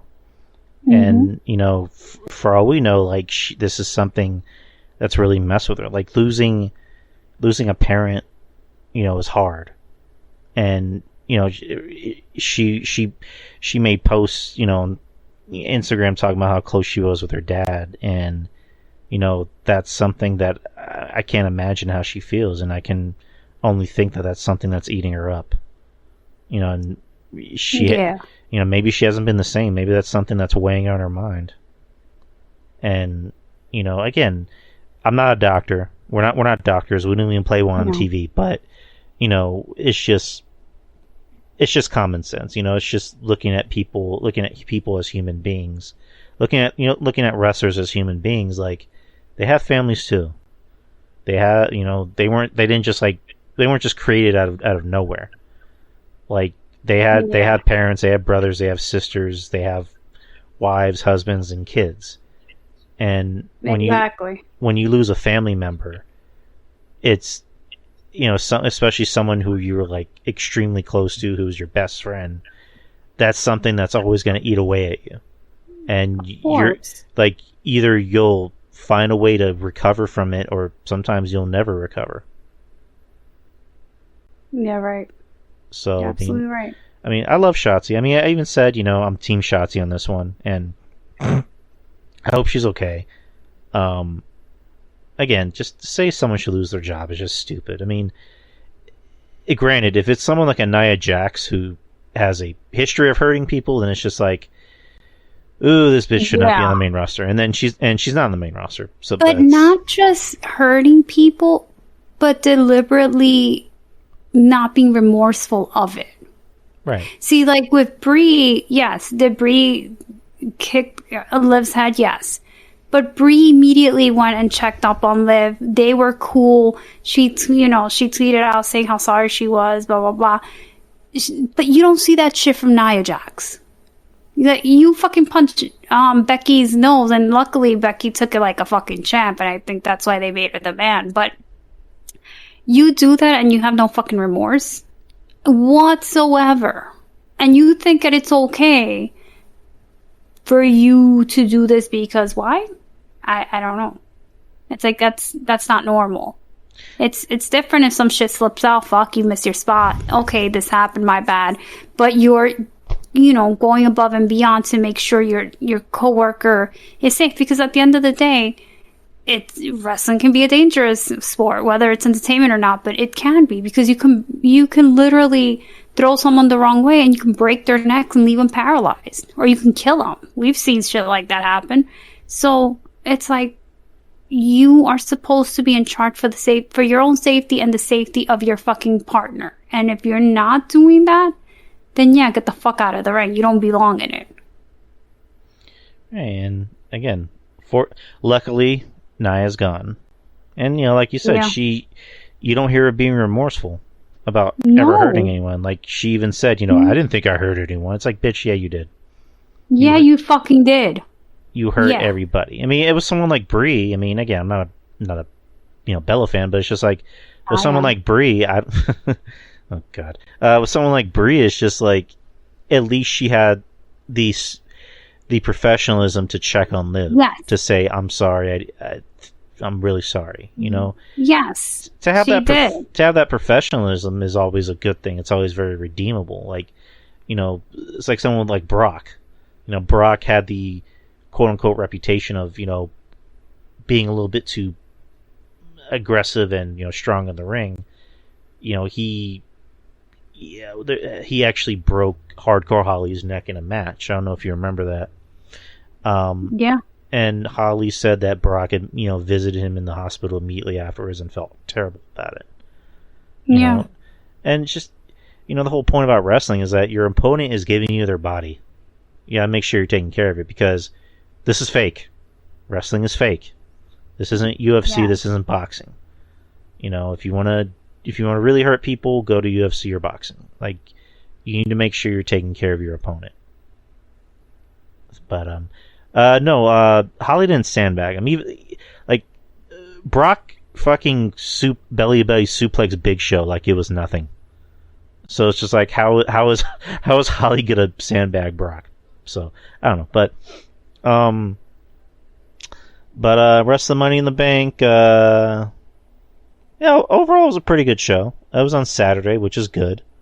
The talk is that the rest of their pay-per-views are going to be on Saturday, which Oh, I'm so sorry. Now he decided to wake up and mess with I don't know what. Your cat? Oh. Yeah, it's the boy. No, God. Usually he sleeps How many during podcast. How many cats do you have? 2. That's a bottle cap. Lucky you. Let me see if I know. How many cats do you have now? 6? Keep going. Keep going. More? You got more than 6? Oh yeah. I mean, luckily I thought we got you had the kittens. No, the kittens grew up and became cats. Yep. The 3 kittens that came from the other group, plus the other cats that came from the calico that we took in 3 years ago. Oh my gosh. I want another little Tiki. Yeah, we got them all. Well, I mean, luckily we got them all fixed. We just have well, actually, we have 3 more we need to get fixed because we already have 1 booked for an appointment. And then we got to get our dog fixed. She just had puppies, and we already found a home for one. You have a doggy too? We have 2 dogs. Wow. One of them, Ellie, she just had puppies, and we found a home for one of them because she had 5. So we were able to find a home for one of them. We're still trying to find homes for the other 4, which is just like we need to get homes for them like ASAP because we can't afford, to buy food for that many dogs. Our dog Sophie, she's 16, and it's, again, I don't mean to be a downer again. It's just it's not looking too good for her. She's not walking right. Like, she'll walk, but she'll bob and weave and slip, and she's losing her hair. Like, she'll eat. Like, whenever I bring out the food, I think it's cute. Like, whenever I bring out the food, she'll do her hungry dance. And I think it's the cutest thing ever, and like, it makes me sad at the same time. But lately she's been having trouble controlling her bowels. Oh no. Like usually whenever I wake up in the morning, or one of us wakes up in the morning, she'll see us and she'll just like walk to the door, the backyard door, and to like go to the restroom. Usually before she's been good about holding it. Lately she hasn't been good about holding it in. So yeah, it's one of those things where I'm just like, again, I don't mean to be a downer, but it's just like I'm expecting the worst. But I just try to be positive. So yeah, her name's Sophie. Oh, so. That's terrible. Well, it's like my doggies. I ended up having, I have a Lhasa app, so that's with mom, because we ended up switching my cat, well, years ago, because my dad wanted the dog, and because my cat, my dad's diabetic, so Scratch, especially if he's on Eliquis, would make him bleed a lot. So we ended up switching pets. So now my doggie's like, she's, she has tumors, but they can't operate on her because she's too old. And, she's just getting skinnier and skinnier, and, she doesn't use the wee pad anymore. Yeah, I know the feeling. Yeah. So we don't know what's going to happen. We had a health scare with her at the beginning of the year. She wasn't eating. Like, she was losing a lot of weight. She wasn't even drinking water. And like, I think she ate something that she wasn't supposed to. And luckily she ended up getting a little bit better. But I think it's one of those things of she's maybe living on borrowed time. It's kind of, again, it might be a shitty thing to say, but she's probably living on borrowed time right now, and I don't know. It's one of those things where it's just like you have to hope for the best, but also expect, what could possibly happen. Yeah, but I know. It's just, again, you wanna think about the good things. You wanna cherish the good memories, like There's another quote I'm thinking about that I'm trying to remember it correctly, but if you're sad that it stopped, if you're sad that it's not happening anymore, it must have been really good when it was happening. It must have been really special. So, but those are our pets. Those are our kids. I know. Our furry and that's kids. the thing. Exactly. That's exactly it. It's like unless you're a pet owner or an animal lover, you just won't understand that bond. Because some people be like, what do you call them kids? I call them children. I call both of them my kids. Because, they depend on you. Right, I'm very adamant about that because, there's people that do the whole, oh, they're not really your kids. I'm like, well, go fuck yourself, first of all. And second of all, I was about to say that. Like, they're my kids. I've had to get in arguments with people about this where I'm like, yep, they're my kids. So suck my balls. Exactly. You're right. Plain and simple. But Danny just wrote me. Oh, really? Your hubby, Danny. Hi, I don't know. I don't see him chat. Is he on chat? Well, he had PM'd me, private messaged me. Oh. He's a cutie patootie. Oh. But what else can we talk about? Eddie, that is so sad. Right before Thanksgiving. Oh my God. Oh man, I know Eddie. the feeling. That Go ahead. Yeah. No. I was just gonna say I can relate because I had to put my cat down. I want to say a week before Thanksgiving. Oh God, I was devastated for months. That was just terrible. Yeah. Eddie, dude, our dog passed away on Thanksgiving as well. Oh my gosh. 2014. It was our dog Jolie. She was what the fuck are those dogs called? They're like those really like small kind of chunky dog corgis. There we go. Yeah, her name is Jolie, and she just she was already having health problems. She would do this thing where she'll I guess if she gets stressed or overwhelmed, she'll just kind of fall to her side. Oh. And just Betty was bringing the dogs in, and I just heard her cry, and I come in, and yeah. Oh Jesus. I was just holding her and rubbing her paw. Just yeah. It's never easy. Especially, whether it's cats or dogs, it's never easy. What's going on? Hey, No, RJ's in the chat. What's up, RJ? What's up, RJ? Let's see, what else is there to talk about? Have you been keeping up with the boys, the season of the boys? Of course. All right, now I finally have someone to talk with this about. So I get we're gonna spoil the show. No, let's first of all, why don't you take a poll? Who has not watched The Boys season 3? Because we do not want to spoil it, and we highly suggest. Oh, okay. Okay, Anna. Dang. Do you plan on watching The Boys? That's my second follow-up questions. No, you know what? Fuck it. We're gonna spoil. This is my fucking show. We're gonna spoil the shit out of this show. Okay, we won't. No. We won't spoil it. We won't spoil it. We won't spoil it. It's not on Netflix, guys. It's on Amazon Prime. Well, RJ is saying, I hope you guys are having a good night.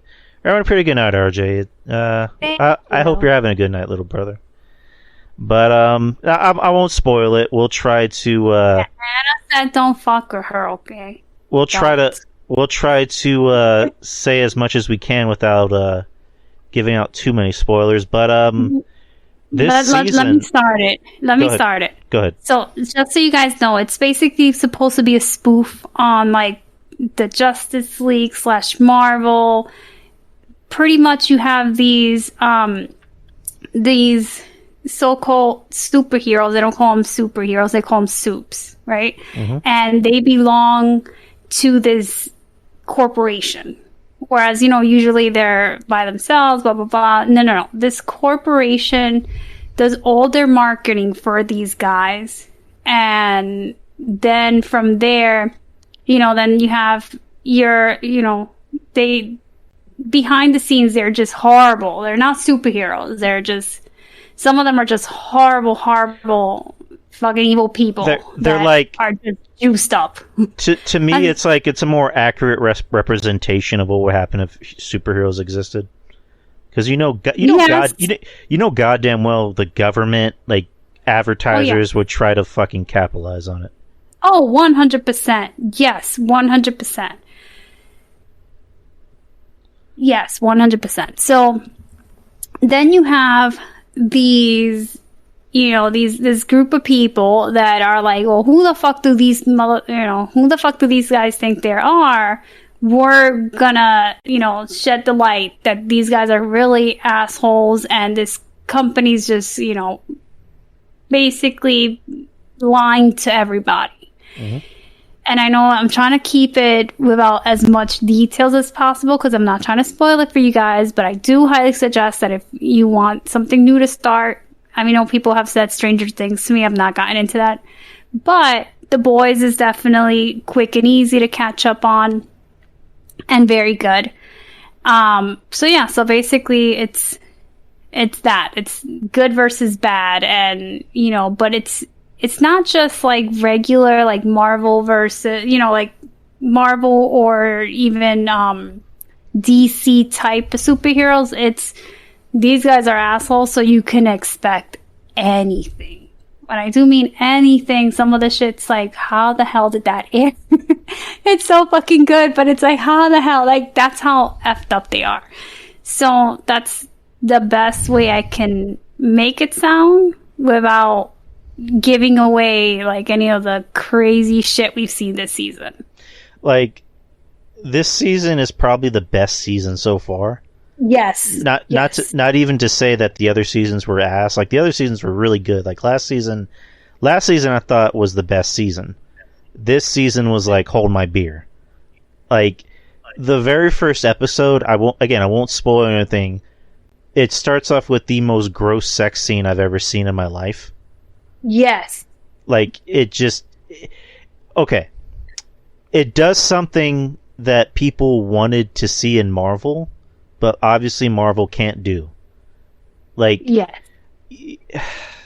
God, I want to. Because of the audience. I want to talk about it so bad, but I can't. This is an adult audience only. Kids should not be watching this show at all. Especially this season. Like, if you have kids and you're letting them, like, if you have kids and you're letting them watch The Boys, like, I'm not gonna judge you. Well, not to your face, but just don't let them watch this season. Like, Marvel is already kind of adult enough with some things that they do. This show, you should really not let your kids watch it. But no, like, there's sex, there's bad language, there's, all this other shit that makes it good, but not appropriate for younger people. Like, and the acting on the show is really good.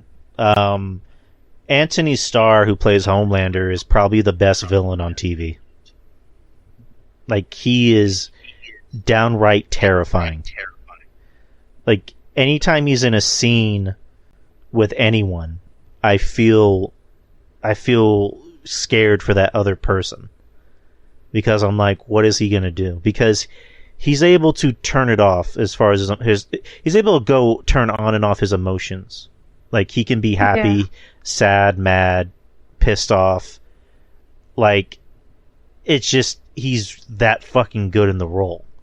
And this season, it's like, give this guy an Emmy or nominate him. Like, he is just that fucking good. And then you got Jensen Ackles from Supernatural fame playing Soldier Boy, who's basically just, Dick Captain America. And again, he is, I think, what Captain America actually would be if he existed. Like, he would be this bigoted asshole. Yeah. And, like, RJ, and Jensen Ackles is just so good in the role. Like, he's one of those actors, like, playing this role. I'm like, I can't imagine anyone else playing this role. I agree. I agree. I'm the same way. I read somewhere that they were saying that he needs to get a damn Emmy for his performance. I agree. Give him fucking reward because his acting is top notch. Like, and he just looks like he's having fun. Like, especially when they do those Soulja Boy music videos where he's just like singing other songs from other artists, and he's so good in the role. And everybody else too, of course. Carl Urban is good.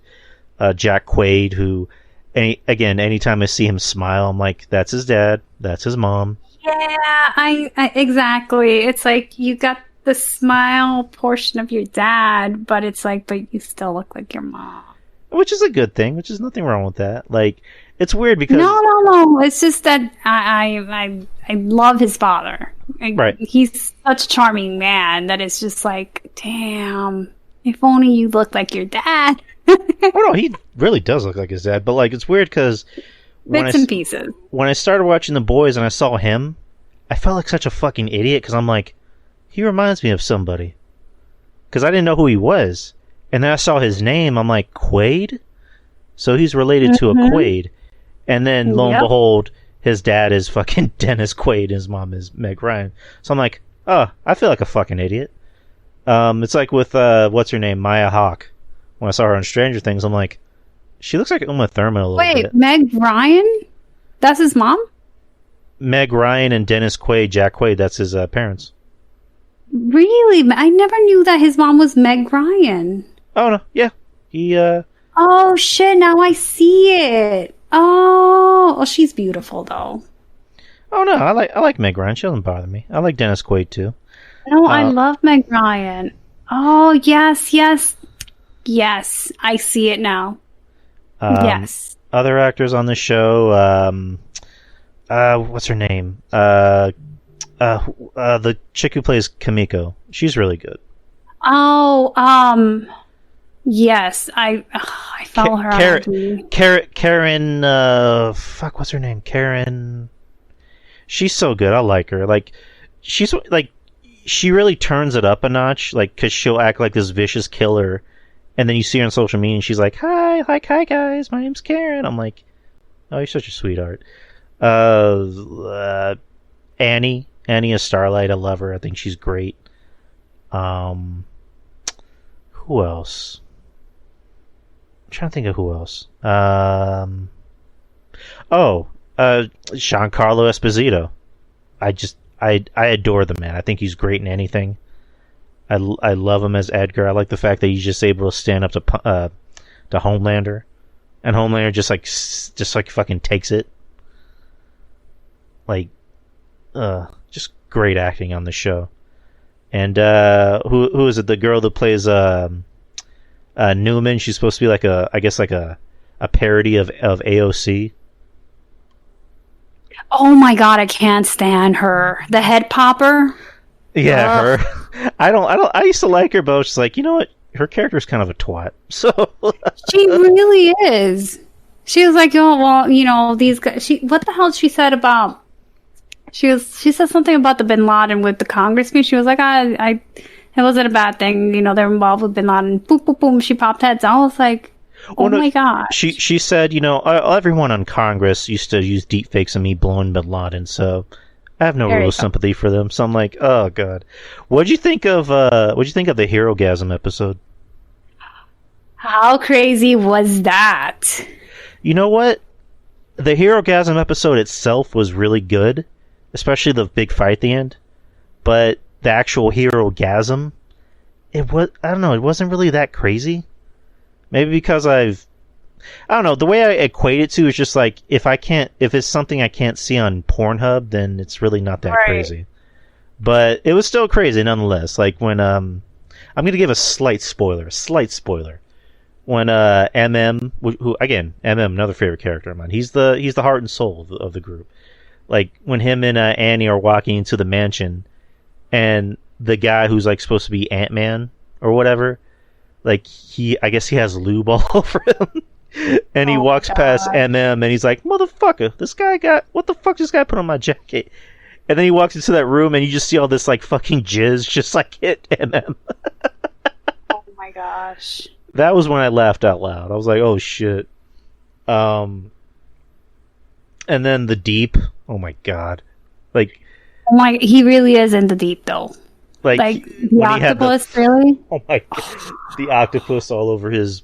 Ew, that's animal abuse. I'm sorry. Yeah, it certainly is. Oh my god. Danny says he can't hear us though, but I don't know what else to do. Is Danny even in the voice chat? I keep trying. I mean, I see Danny. I see him. Danny. I don't know if he's in voice chat or. No, I see him. He's on.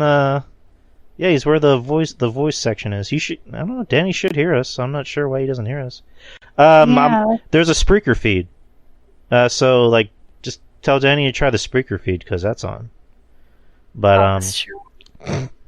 But yeah, this past episode, like the last week's episode, was fucking nuts. Like that was nuts. That was ridiculous. And again, not gonna spoil anything. I kind of saw the plot twist coming.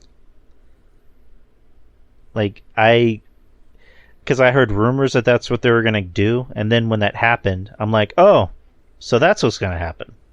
Yeah, I mean when he was talking about when they started talking about the dates, I was like, you're gonna confirm what I'm already thinking. I was like, yep, that's it.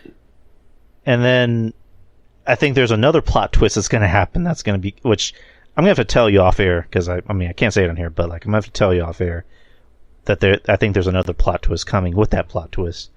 Oh, I'm sure there is. The season finale is tomorrow. And of what? Of The Boys. Already? Yeah, it's 8 episodes. Are you serious? That's it? No, we're not in 8 episodes. Aren't we like in episode 5? No, we're going to be on episode 8, dude. Are you serious? This is crazy. I'm not happy about this. I had to talk to Sony. Talk to Sony, talk to Amazon Prime. It's like, I need more boys, god damn it. Who would I bother at Sony? I was like, hey. Everybody. It's like, hey, we want the boys. Can we get another 4 episodes? Tomorrow I'm going to see Thor, and then the Boys episodes comes out, so it's going to be a damn pretty stacked week. Tomorrow's not Friday though. Well, no, like they always say the movie comes out Friday, but you can always go see it Thursday. The Thursday before Friday. Oh yeah, you're right, because there's a 7:00 showing for Thor. And Danny's here. Danny says you're hot AF, and are you seeing someone? Listen, Danny, that kind of potty mouth talk will not be allowed in my chat room. This is a family show. Get the F out. Oh man. What a jerk. Danny's cool. But yeah, The Boys is just, if you're not watching it, watch it. Like, it is such a good fucking show. It is. It really is. Like, it's just, like, it's okay to like both. Like, because I like Marvel and I like The Boys. Like, but I also see, like, and I've said this before, me and Ruben talked about it I talked about it with Ruben on the show. Marvel is to look at The Boys and try to emulate that formula. And what I mean is, like, they're not going to be able to. They need to take risks. No, because you know why? Because it's not just the movies that they're getting their revenue of. It's all their toys, it's their games, it's their T-shirts, it's all the merch, and it's the comics and everything. So let me finish real quick. But like, sure. What I meant was like just take risks, like be fresh, like because like this current phase of Marvel is, to me, has been kind of underwhelming because it just feels like they're resting on their laurels, and it's kind of like a WWE thing of like, we're making money, so we're good. Yeah. It's like go back to that first phase of Marvel, like be interesting, be cool, take risks, like realize that your audience is growing up. You know? Yeah. Because a lot of them are watching The Boys, and they're seeing this and going, Right. you know, one of these things is not like the other. You know, You're right. And again, I like both. I love the Marvel movies. I love the DC stuff sometimes. DC's kind of stepping their game up with, you know, shows like Peacemaker, and you know, what is it, the Suicide Squad movie? But I like the Suicide Squad movie. I liked it, but Peacemaker was definitely good. But yeah, it's just like, take risks. Like, don't be afraid to take risks. Like, did you see the Doctor Strange movie? Yes. Like, yes, I did. That was yes, borderline. Did everybody else watch it? Because we can talk about it. The movie came out in May, so fuck them. Like that was borderline rated R. Like, a lot of the stuff that happened, the violence was borderline rated R. Like, just, you know, Scarlet Witch taking away Black Bolt's mouth and going, "What mouth?" I'm like, oh, that is so metal. That is so fucking metal. And just the kill scenes were just like, again, borderline R-rated. And you're right. I'm just like, well, this is interesting. Like, yes. You know? And it's nice because it started out so wholesome with the black and white 1960 nuclear family type. And then it's like, you know, and then you go like, oh shit. You just completely want, you know, I don't want to say crazy, like mental, because she wasn't. And I told it tears you apart because it's like you want to be there for her because, like, you know, her world pretty much got destroyed, that she had to create this fantasy world. You know, it's no more Vision, her kids, everything's taken away from her completely. And it's like, and her brother was taken away completely. It's like, it's not fair. She's all alone in this damn universe. So it's like, you kind of do want, you know, like, you feel so sorry for her, but then at the same time, she's the damn villain. And it's sort of like that, like, it's like, I get it, you're alone, but at the same time, you can't be trying to take someone else's kids, you know? All right, yeah. And I enjoyed the movie. I also kind of pointed out the things that I thought didn't make any sense about the movie. Like what? Like, you know, I don't look at your spoiler alerts because you watch the movies like the day they come out, and I'm like, no, I'll take weeks before I watch. First, I'm going to borrow a phrase from you. First of all, I post a spoiler-free review when I see the movie. Not. Yes, I do. Yes, I do. I talk about the acting. I talked about what I like. I never say, hey, when this happens, like, I never do that. I don't know where you get that idea. I have gotten that from you before, and that's why I be calling you on. I'm like, no, I see a Drew post. Nope, gotta skip it. Oh my God, once. And you know still hold that over my head. Yes, I do, because I don't know what to expect. So I assume that you're at liberty to write whatever you want because you saw the movie, but that doesn't mean that I'm at liberty of reading it. I don't spoil anything, so you're wrong. I love you, but you are wrong. Anyways, me and Jeff Lippman talked about it on our Patreon show, and me and Ruben talked about it on his show. What didn't make any sense was, like, okay, can't this, like, Scarlet Witch, who's supposed to be like the most powerful being in the universe, can't she, like, conjure herself up some kids? Or, I don't know, can like America Chavez, or can she ask America Chavez, hey, you can jump to different universes, right? Well, can you take me to a universe where my fake kids exist? Like, she can't do that? No, she can't. No, because remember, that's what she was trying to do, but in doing so, she had to get rid of. She would have to see, that was the whole purpose. She needed to get I forgot, America, was that her name? She needed to get America so that she can physically travel into a universe where she does have kids, and she was going to take the kids away from that Wanda, from that universe. That's why toward the end, when America was like, fine, I'll give you what you want, and she opens it up and she sees her kids in that universe. The kids are freaking scared of her, calling her a witch, throwing shit at her, and then she starts crying, and that version of Wanda touches her face, and she was like, know that they're loved. In other words, I feel your pain, but I'm with them. You know, it's not like they're not being loved here. And that's what gave her that resignation to be like, you know, this is not these, you know, those are my kids. I can't take their place. Right. I mean, that was a nice scene. You know, when... Yeah, it was a good scene. Even Betty was crying when, you know, she said, know that they'll be loved. And, you know, the scene where when Steven tells, you know, Rachel McAdams' character, I've loved you in every universe. Like, again, I don't think that's our Doctor Strange, though. I know people argue. I'm a mushy guy. Yeah, go ahead. No, not to cut you off. I'm saying, to me, that's not our Doctor Strange. I feel like maybe because the Darkhold was holding him or whatnot, and he was kind of turning into the, you know, the guy that ended up in the Spikes Doctor Strange. But somehow I feel like maybe that Doctor Strange took a hold of our Doctor Strange when our Doctor Strange decided to dreamwalk. Because, see, and I know, maybe I'm overanalyzing, maybe it's a simple theory, and it's just me and going with my, like, because he says, you know, watch for my body, right? And we see him, you know, we see Zombie Strange, where he's there, and, you know, the thing is collapsing and whatnot, and then the next scene, it's like, you don't see him waking up, you don't see him getting up.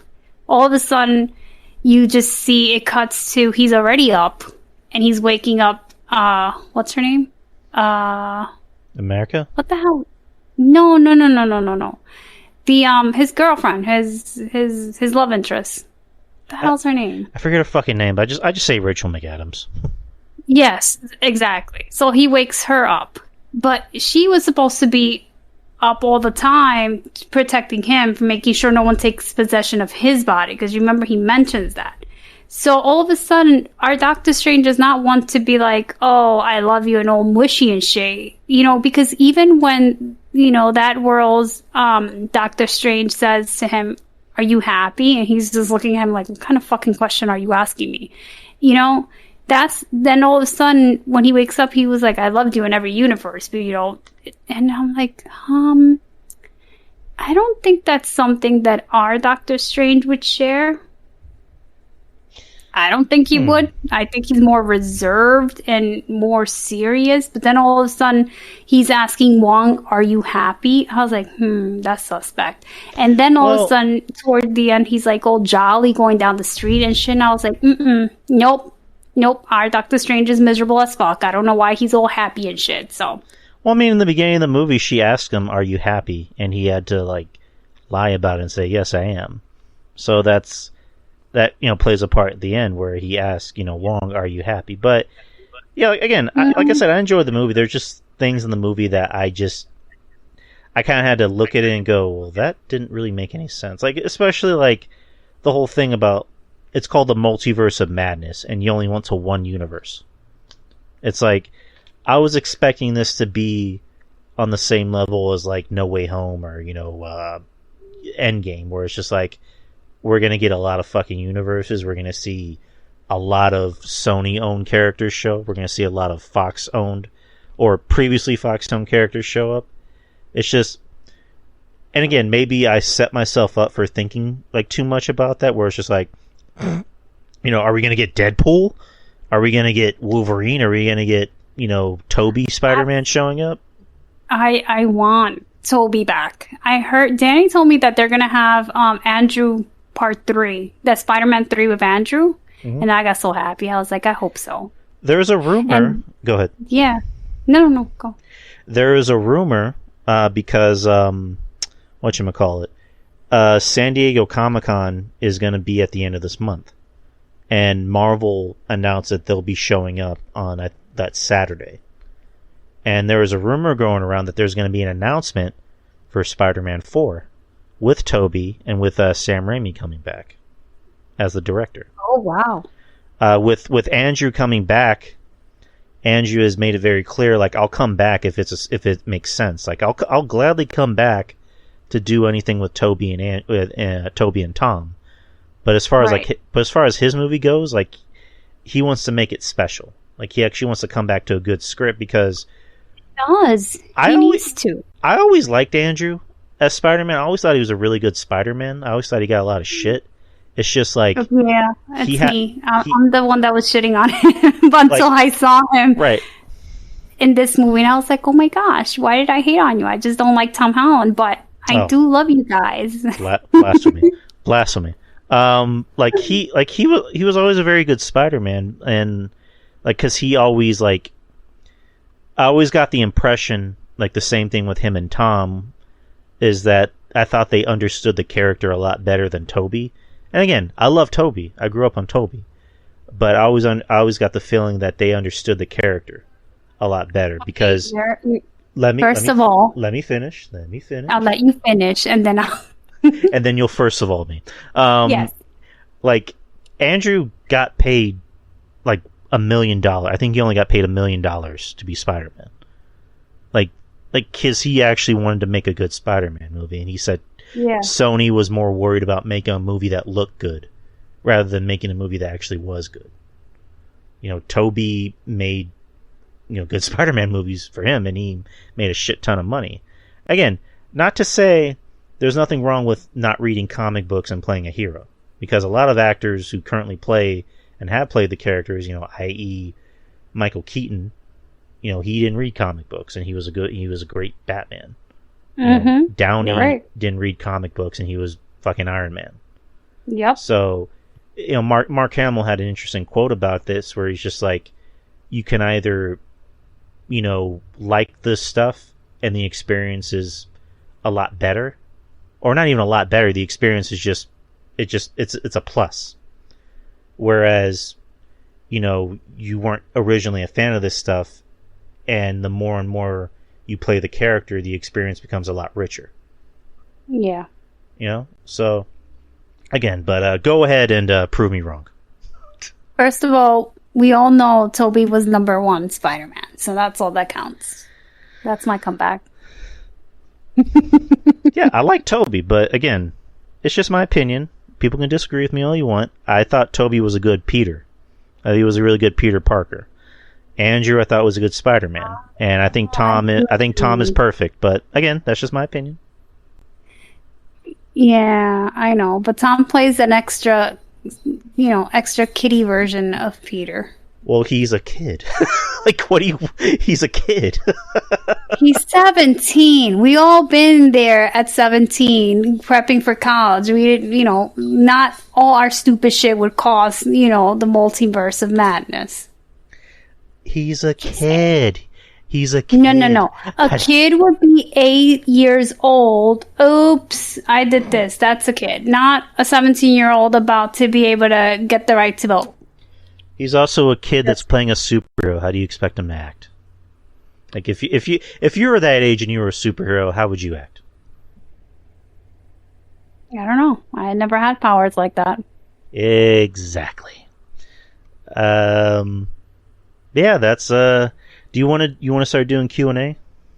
Sure. You got the questions, right? I do. Let me just pull up the questions. 1 minute. Sorry, the cat decided to give us intermission by making noise. Yeah, the cat can be our entertainment until I can find the questions. Alright, let me just go back.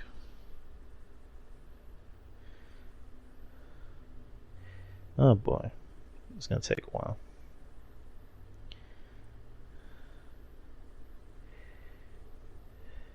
I don't know, but I'm looking forward. Yeah, I know, babe. It's definitely baggy.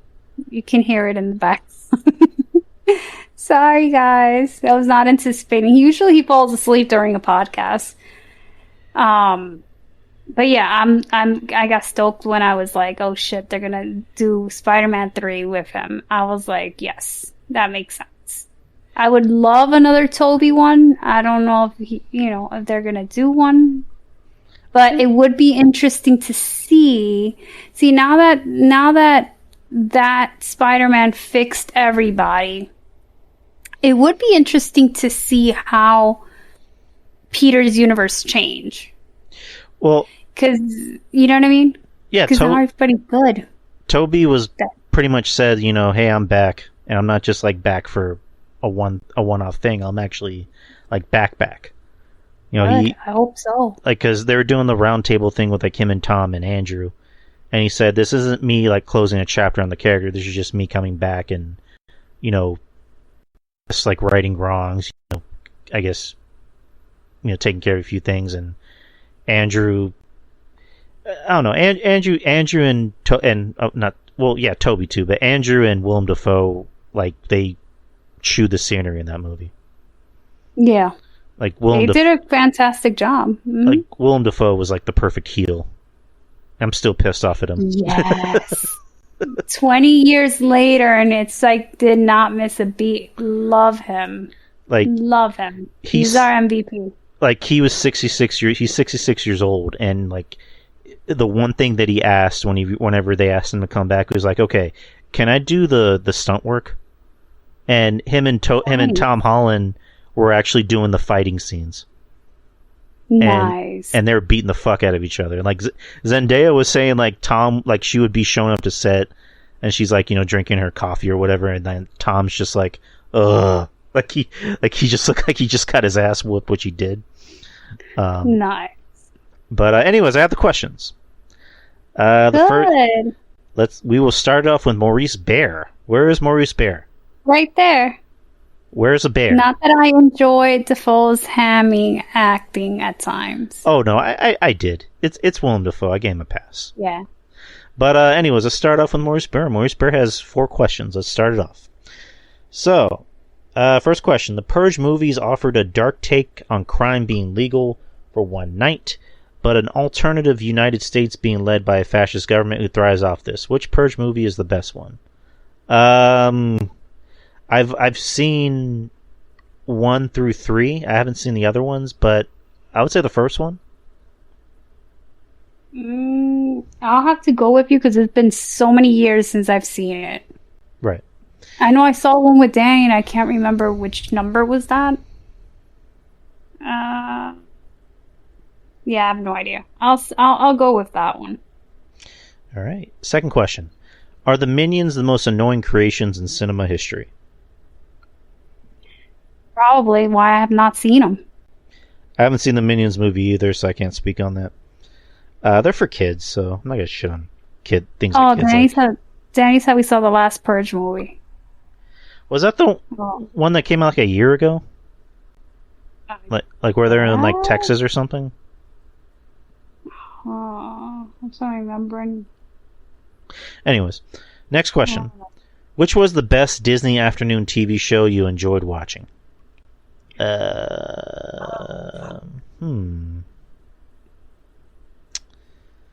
Probably from the cartoons. I didn't specify. Oh, from the cartoons. I mean, I love DuckTales, and I love Chip and Dale's Rescue Rangers, and Darkwing Duck. What else am I missing? Let's see. For me, I guess since there's no specification, if it's live action, Boy Meets World. I was a Boy Meets World fan. But Boy Meets World was in Disney Afternoon, though. That was, isn't it TGIF? That was Friday nights. Well, technically for me, it was Disney Afternoon because I didn't watch it when it was live on ABC. I watched it when it came out on Disney, and I remember it was like clockwork. I would come home every day after school around like 5:30, and Boy Meets World was on Disney.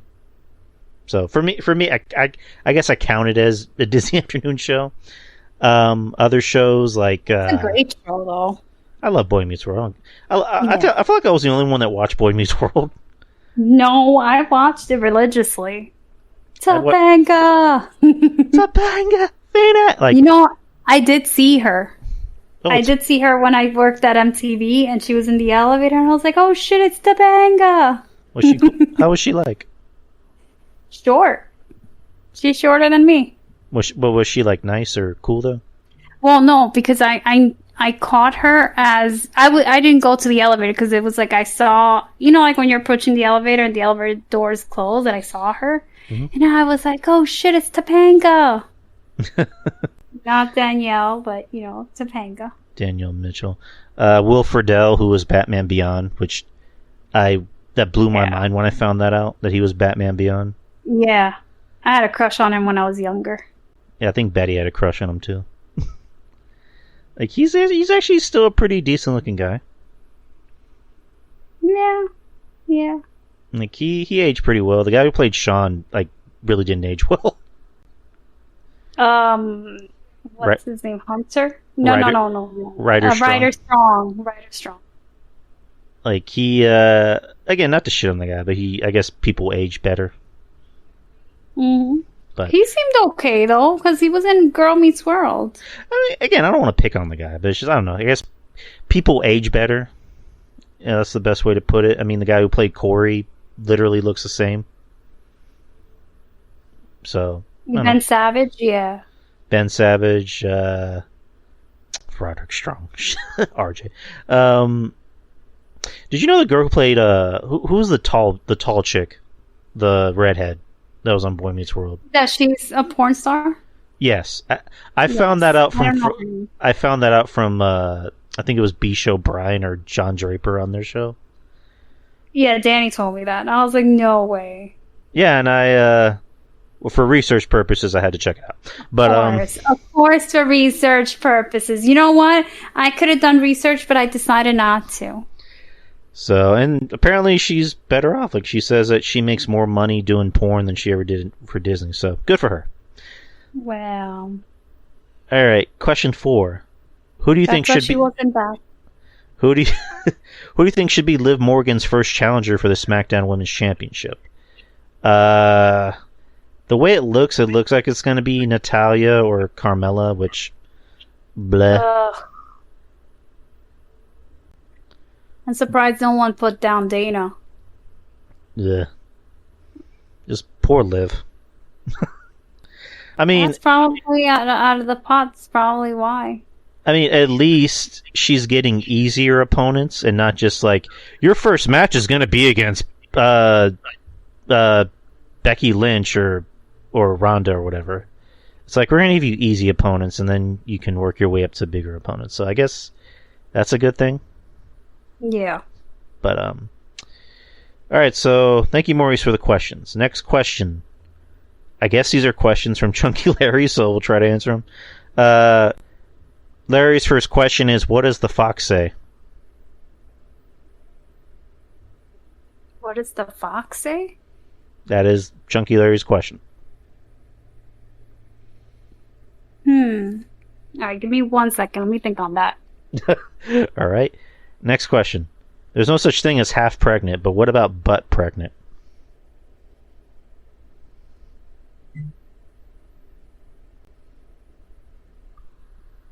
Next question. Does this Wait, skirt... no. Repeat that one again. There's no such thing as what? There's no such thing as half pregnant, but what about butt pregnant? Butt pregnant? I mean, wouldn't like that just... B-U-T-T? I mean, wouldn't that just technically be going to the bathroom? Yeah, I guess. Last question. Does this skirt make me look fat? Is there a picture of the skirt? No. No. The answer is yes. I'll say no. I'll say yes because it does make you look fat, Larry. Thank you for the questions. Hiroshima asks, what is our favorite Liv Morgan match? My favorite Liv Morgan match? Yep. Oh, jeez.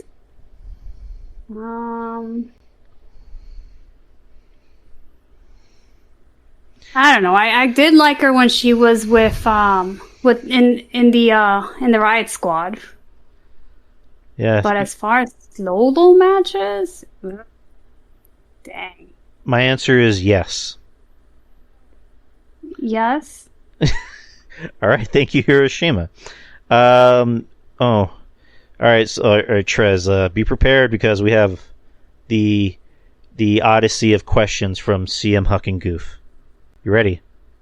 Sure. All right. First question from Goof. What do you know about Ray Finkel? Ray Finkel? Have you seen Ace Ventura? Yes, I have seen Ace Ventura. Yes. Yeah, the Ray Finkel who was the kicker for the Miami Dolphins. And Oh wait, yes, that was really the detective.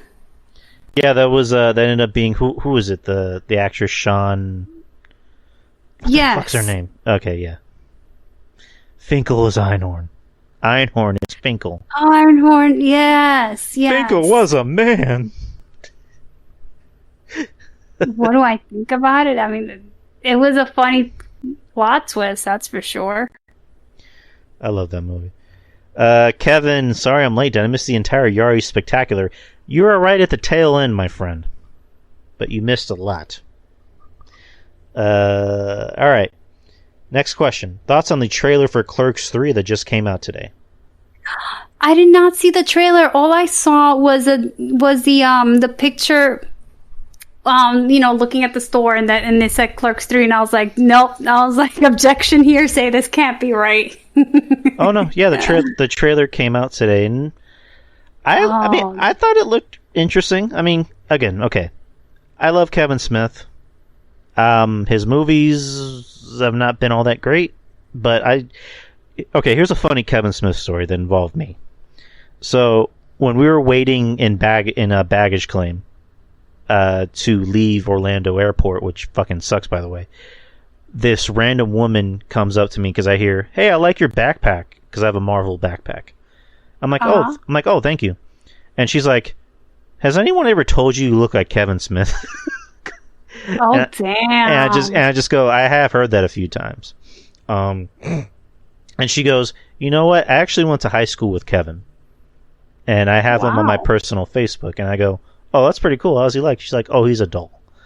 And she's like, you know what I can actually do is I can let him know that you're a big fan of his. And he can actually message you. Is that legit, though? I just went, okay.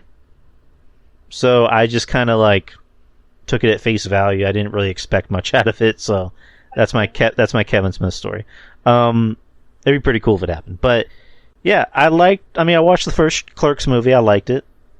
The second Clerks. I love the first one. Oh yeah, the first one was really good. The second one I enjoyed.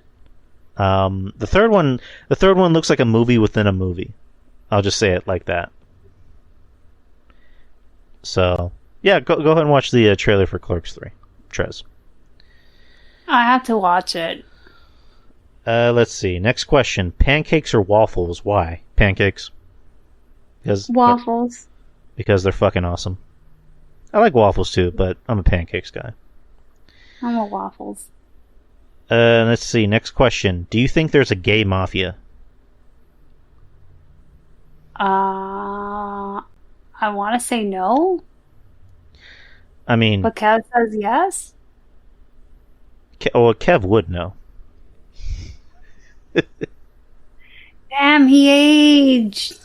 Oh my god, both of them aged. Oh wow. I definitely have to see this trailer then. They have a meeting at the Blue Oyster.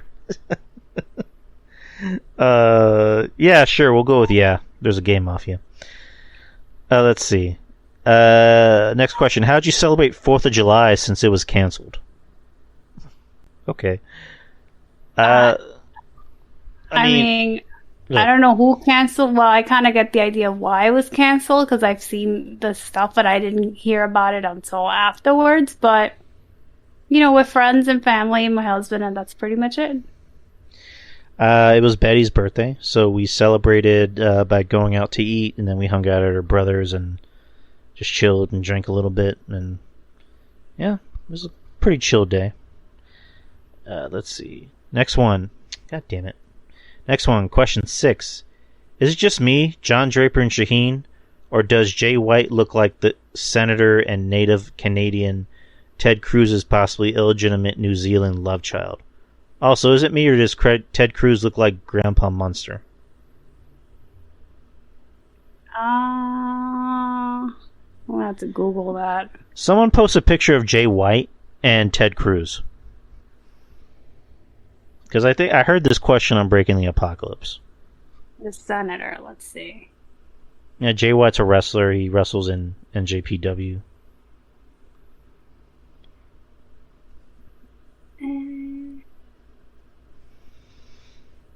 Damn, is that really him? The guy with the full beard and then the guy babyface? Like, because shit, maybe that's the same person, but as to me, it's just like, wow.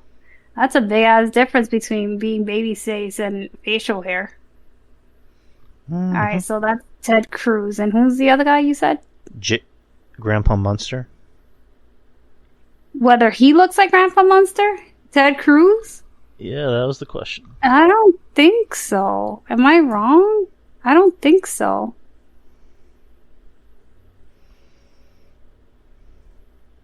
Oh, so I guess we're kind of indifferent on this one. I want to say I can kind of a little bit see it, but not really. Yeah, no. All right. Let's see. Next question. Comedian Jim Gaffigan once stated that cake is a powerful food. Cake can actually bring people together. With that in mind, have we as a society been doing it wrong this whole time by starting wars, instead of trying to solve problems by holding meetings with a delicious cake?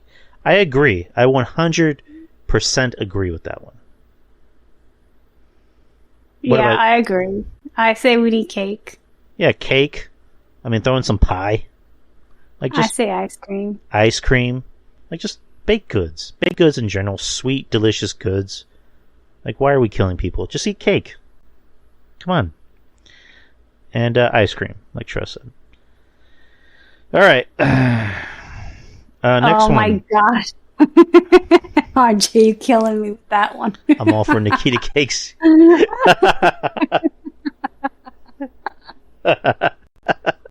I agree with that, RJ, as well. Next is, this is going to be interesting, Trez. Hey, diddle diddle, time for some riddles. Are you ready for some riddles, Trez? Sure. All right. Spelled forwards, I'm what you do every day. Spelled backwards, I'm something you hate. What am I? Oh, damn. I love riddles, too. Spell forwards. Oh, God damn it, Kyle. Don't spoil the answer. It's live in evil. Oh. I would have never guessed that. I was thinking it, and then Kyle posted the answer. Nobody post answers. Please, let me and Trez figure this out on our own. Please do not post answers. I would have never gotten that one, but that was a good one. All right. Next one. I'm a 5-letter word and a fruit. Take out my first letter, and I am a crime. Take out my second letter, too, and I am an animal. Take out only my first and last letters, and I become a kind of music. What am I? Oh, let's see. No spoilers, people. Please, no answers. Can't be apple. 5-letter word P. Can it be these? Let's see. If we take out the P, that becomes each. But we take out the last one, that would make no sense.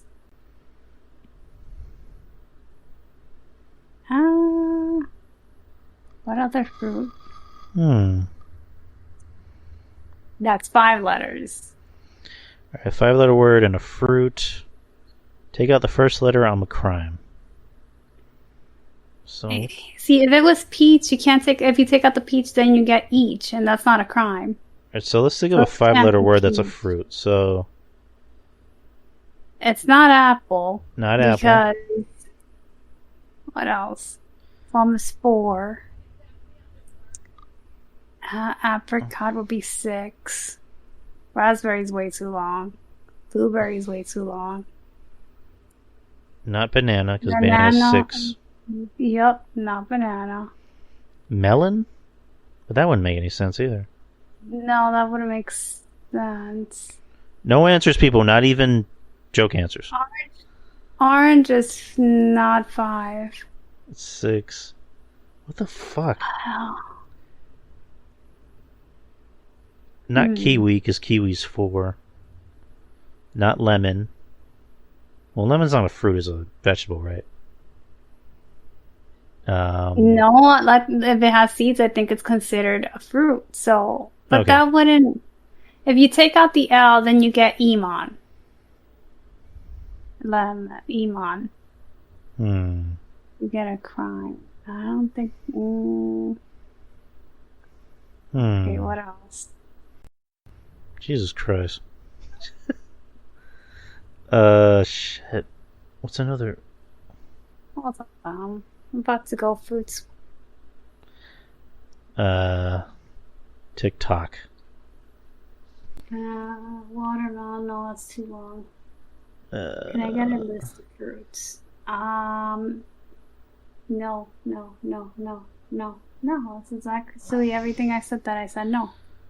Okay, I'm stumped. Are you stumped? Wait, what about mango?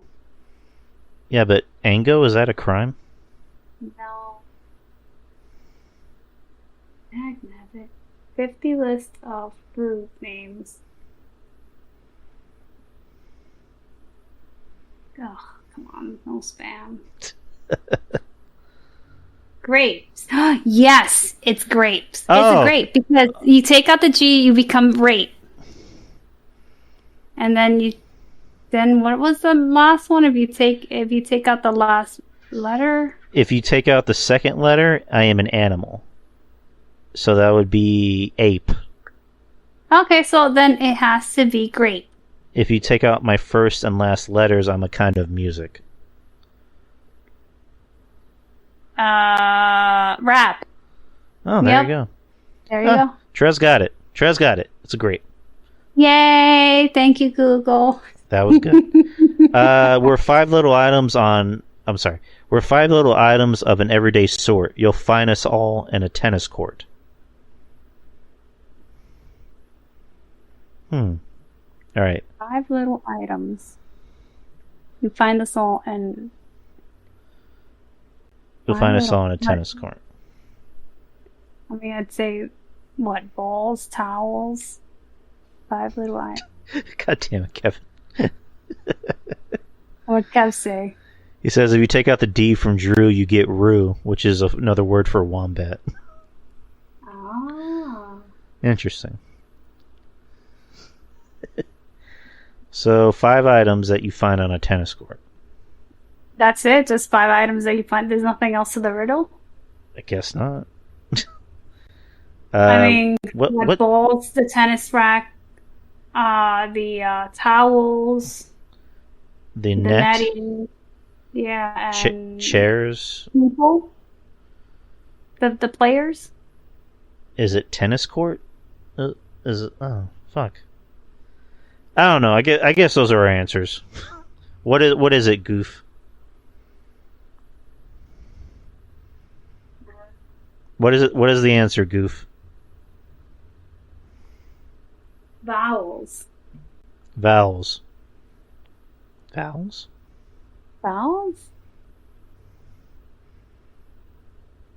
A-E-I-O-U. 10 is... Oh. 4. Oh. Damn, these are good. I remember that riddle from Batman Forever. Dang, but I do like that. Fuck! I just remember. Yeah, that was on Batman Forever. Oh shit! Okay. I like Jim Carrey as the Riddler. I got really triggered with this bullshit Batman movie that had that little fucking nerd ass motherfucker as the Riddler. Yeah, I didn't like him. Yeah, you have stated it. Yeah, several times.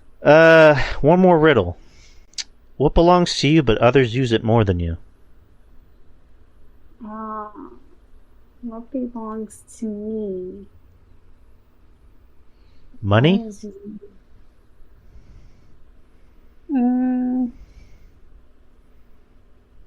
Is it money? Is it time? Time. There you go. Time. Is it time? Am I right? Are we right, Goof? Does time belong to me? Your name. Oh, dagnabbit. These are fucking good. They are. I love riddles. Alright. Thank you, Goof. Alright, so he has 3 more questions. Ice cream bars or ice cream sandwiches? If you prefer the sandwiches, do you like them to be soft outside or crunchy? Soft. I say ice cream bars. All right. Ice cream in a cone or in a cup? Cup. Cone. What would you do for a Klondike bar? Have Danny pay for one? I would I would go to Queens and challenge Kevin Castle to a duel. Damn. For a Klondike? Exactly. I'm playing. What would I do for a Klondike bar? I don't fucking know. Eat it? Just eat the fucking bar? What will you do for it? Not what will you do when you have one? I don't know. I've never really liked Klondike bars, to be honest. I mean, fuck. I would say nice things about AEW. Okay. Alright, there you go. Thank you, Goof. Lightning 116 has a few questions. Actually, yeah. Yeah, 116 has 2 questions. So, favorite cup winning year of your favorite sports teams and what made them special? Cup winning. So, is he referring to just hockey or just sports in general? Or is it World Cup? World Cup. If it's World Cup, then I don't watch soccer. Sorry. I do watch the World Cup. But shit, what was the last time we had one? Was it 2018, the last one? Was it 20? Yeah, it had to be because it was the summer of that. Which means 2014. I don't know. Yeah, if it has to do with like soccer, then sorry, I don't have an answer. If it's hockey, it's just like I barely started getting into hockey a while ago, so I don't have an answer to that. Sorry. Let's see. And his final one is going to be, what was the first cell phone you ever owned? Oh wow! I got mine back in 2016, or not 2016, 2006. And when I was a junior in high school, and it was a flip phone. It was I believe it was a not T-Mobile, Verizon. That was the first one I had. What about you? Oh Jesus, we're gonna date me on this one. Let's see. I had beepers when I was in college. What the hell is the first one? I want to say it was a Samsung. Yeah, I had a Nokia, but I want to say it was definitely a flip phone. Oh Jesus, I want to say Samsung year. I don't know, 2003. 2003, yeah, maybe 2003. Right. Yeah. Because eventually I had a Nokia. I remember that one. And then eventually I had, what do you call those flip phones? Not the flip phones, the sidekicks. Eventually I had a sidekick. That was 2005. BlackBerry? Oh, I had the Blackberries. Yeah, no, the sidekicks, the T-Mobile sidekicks. You don't remember those? Yeah, I remember those. Yeah, so I had that, and I had Blackberries for work. I want to say the first one has to be the flip phone. It was a Samsung phone. Because I wanted to throw that shit up against the wall every single time. Yeah, I want to throw this. I need to upgrade this phone. This phone's already paid off. So I can upgrade it like anytime I want. And this phone drives me fucking nuts. What phone do you have? I have a... No, it's an Android. Yeah, it's an Android. It's a Galaxy S8. Oh, that's why. Yeah, that's why. Well, yeah. No. Well, yeah, because I paid it off a few years ago, and then COVID happened. So. Yeah, no, I got you. I had what the fuck was it? The Note, the Samsung Note, whatever fucking number I had. Oh my god! It was horrible. Then I got a replacement phone because I was like, it has to be the phone itself that it had. Nope, the replacement one was just that. And I literally wanted to grab that phone and throw it up against the wall. That's how horrible it was. Non-functional, disgusting. Then I switched over to the LG. The LG was an amazing phone. I regret having to turn that in. Very nice phone. Mm. And then I got stuck with the iPhone again. Have you ever had an iPod before?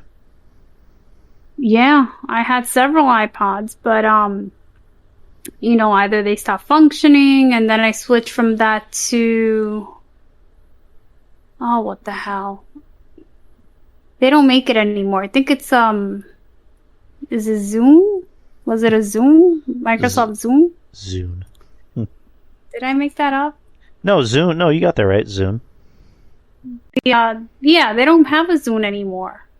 My shit got stolen from my car at a Met game. So pissed off about that. Like, the first iPod I had, I got in 06, and I lost mine at a fucking courthouse, of all places. And I had that for 4 years, and my parents got me the iPod Touch back in 2010. I still have it. I still use it, and it works. There was a point where I was randomly getting text messages on it. Like, my mom, I don't know how she did it, but she texted me on my iPhone. I'm like, how are you texting me on here? And she goes, I don't know. And then that stopped for a while, and that ended up stopping. So I'm like, crazy. So that's Lightning's questions. Kyle is the closer for tonight. Where are you, Kyle? What's up, Kyle? So Kyle's questions are: I only started watching pro wrestling in January of 2007. There's so many wrestlers I've never had the opportunity to see wrestle live or on TV or in person. Some wrestlers that I wish I was able to see Some wrestlers I was able to see are alive are Eddie Guerrero, Rick Rude, and Owen Hart. Are there any wrestlers that you didn't get to see wrestle before you became a fan? Let's see. I wish I became a wrestling fan. Yeah, or before. Like, is there anyone you never really got a chance to see, like in their prime, before you became a fan? I've been a fan since I was 2, so it's hard to say. But then I used to also not go to shows. So to me, everybody in the Attitude Era. That's when I actually started watching. Before too, and everybody in the 80s too, because quite honestly, it's like Dad. The reason I got into wrestling is because Dad would watch it religiously, so I got into it. But since I was a kid.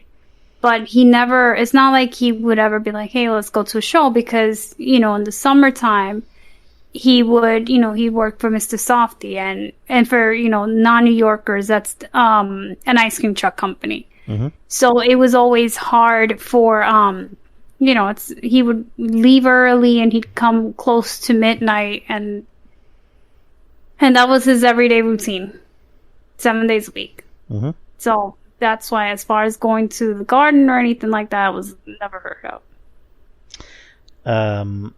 Yeah, for me, it's just like I kind of wish I would have gotten to see, like, Terry Funk wrestle in his heyday, or like Dusty, Sting in his prime.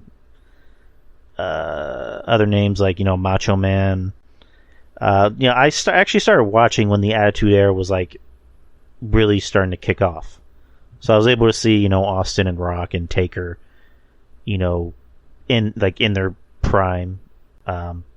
And also, I got to see the Kurt Angles and John Cena and Randy Orton, Brock Lesnar, start their career off. So, yeah, but for me, it's just like I kind of wish I would have gotten to see like people in their prime, like Bret Hart, like Shawn Michaels, like I was never really a Ric Flair fan. I found him boring. I was never really a Hogan fan. But yeah, just people maybe like a Dustin, like a Dusty. I used to be a Hogan fan. I was never a Hogan fan. When I first started watching wrestling, I was like, this guy is fucking corny as shit. Well, that's because you probably started watching when? Like, towards the 90s, right? Like, mid-90s, and like, even his... Yeah, I get it. Even his NWO shtick, and like, I saw his red, white, and, yellow stuff from back in the day, I was like, yeah, this guy's corny. Like, yeah, but when you're a kid, it's like, oh my god, that's so awesome. Yeah, well, for me, it didn't work. Like, I don't know. I guess as a kid, I was like, I had a good sense on what was cool, or what I thought was cool, and what I thought wasn't cool. I was like, Hogan's not really cool. Are you trying to say I didn't have any good sense when I was growing up? Next question. I'm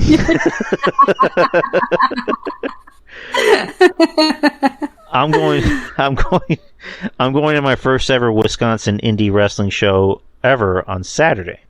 It's called Great Lakes Championship Wrestling OVW Saturday Night Heat. It's going to be at the Ashipun. I can't fucking say that. Fireman's Picnic fundraiser, and it's outside too. Have you ever been to a local indie wrestling show? Yes. Unfortunately, I haven't. Actually, you know, let me scratch that. I have.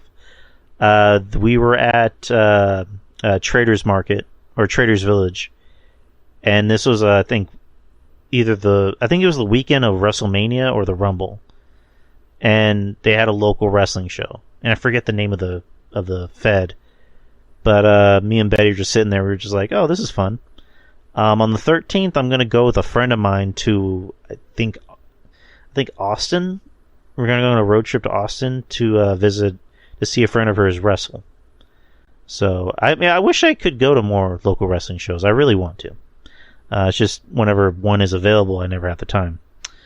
But yeah. Yes, that's true. Well, technically, it wasn't a date. I refuse to call that a date because it was not a date.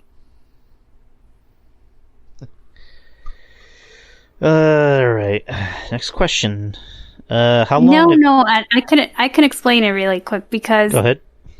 my friend, bailed out on me, and I had this extra ticket. And since Danny and I were talking, we just had literally started talking like a day or two, and I was like, hey, any chance do I know he liked wrestling because we were in the same room together watching, was it Royal Rumble? And I asked him if he wanted to go, but I did not consider that a date. It was more so like, hey, let's hang. But that's just... All right. Anyway, next question. How long have you lived in your house? I've lived in the same house since I was born in 93, and my family has lived there since 85. Nice. My original house that I lived in with my parents and my brother and sisters, I pretty much lived there my whole life, and up until 2014, when I moved in with Betty. So I've lived here with Betty for 8 years, or coming on, it's going to be 8 years. In my original house, I lived there since birth. What about you?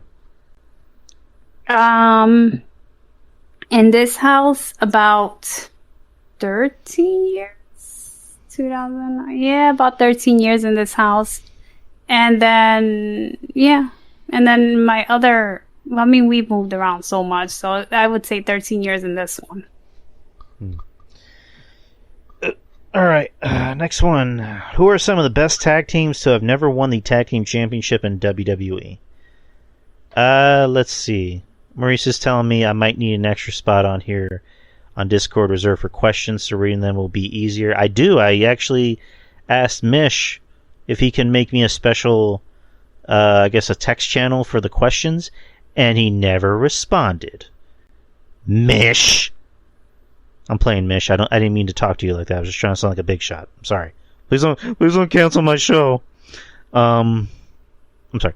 Next, who are some of the best tag teams to have never won the WWE Tag Team Championships? Trez.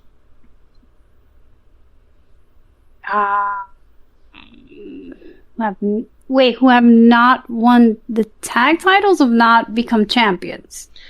Like, who are the tag teams that, as long as you've been watching wrestling, like who are tag teams that you can think of that have never won the tag team championships? Oh, I've never won. Okay. I thought I misheard that because I thought you said the world champs. I was like, what? I mean, Enzo and Cass is a good choice. Like, did the Bushwhackers win? I can't remember. Were they tag team champions? I can't remember. I think so. I think they were tag team champions if I'm not mistaken. Crime Time, that's a good choice. Who else? I'm trying to think. Oh, Eddie's saying Bushwhackers weren't, so they weren't the tag team champions. Thank you, Eddie. I was trying to go back all the way into memory bank. I was like, I want to say it's them, but not. The Rockers technically were the tag champions, but the match just never aired on TV. Huh. DX were the tag champions. Shawn Michaels and Triple H. Yeah, they were the tag champions. RJ and Drew Yari, goddamn right. We never got our fair shot. Who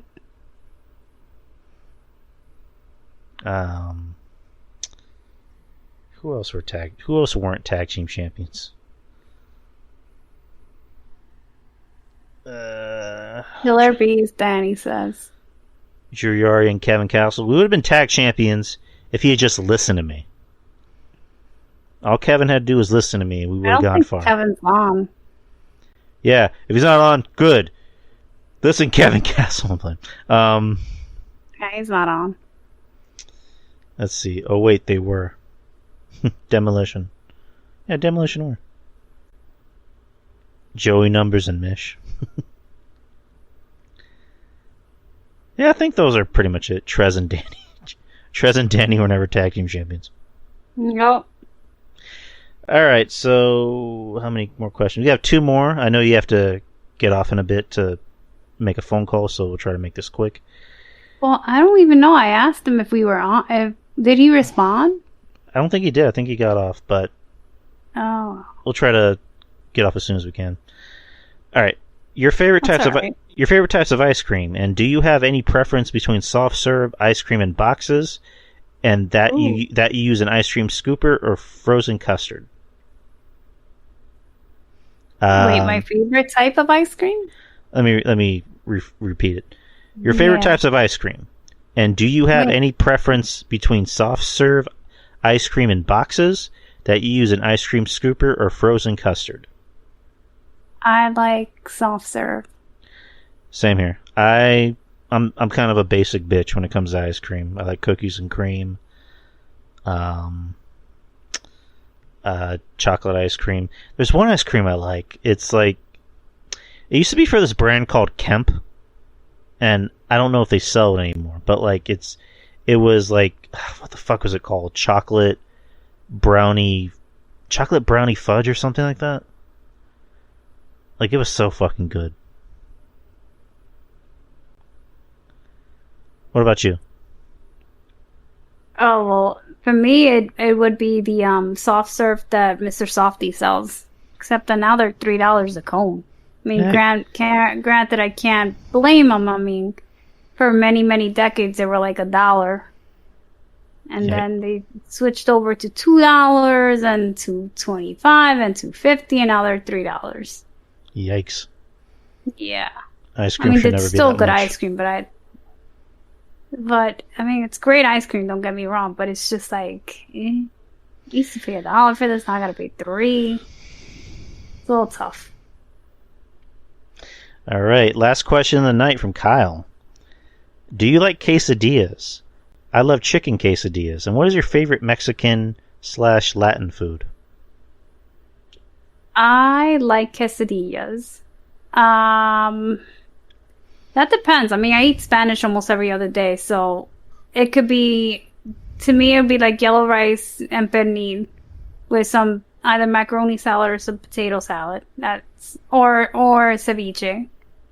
If it's Mexican, then it has to be tacos with a side of guac. I love guac. Mm-hmm. Yeah. Being that I live with a Latina, Mexican food is very abundant. Let's see. I mean, tacos. You can't go wrong with tacos. Burritos. I love a good burrito every now and then. Let's see. You ever had pozole? It sounds familiar. It's really probably have. It's kind of similar to menudo, somewhat similar. Arroz con pollo. Like that's arroz con pollo, yes. That's good to have on like a cold day. That's so freaking good. That's my once a week. Literally tonight was rice, beans, and pollo. Arroz con pollo and beans. Love it. Sopa de fideo, yeah. I mean, I actually had tacos this morning. We have a Mexican restaurant by the house, so I'll Nice. just get like breakfast tacos on the way to work.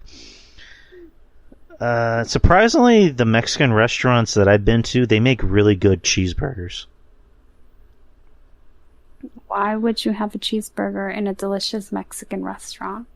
What I'm telling you is that they make cheeseburgers better than most places I've been to lately.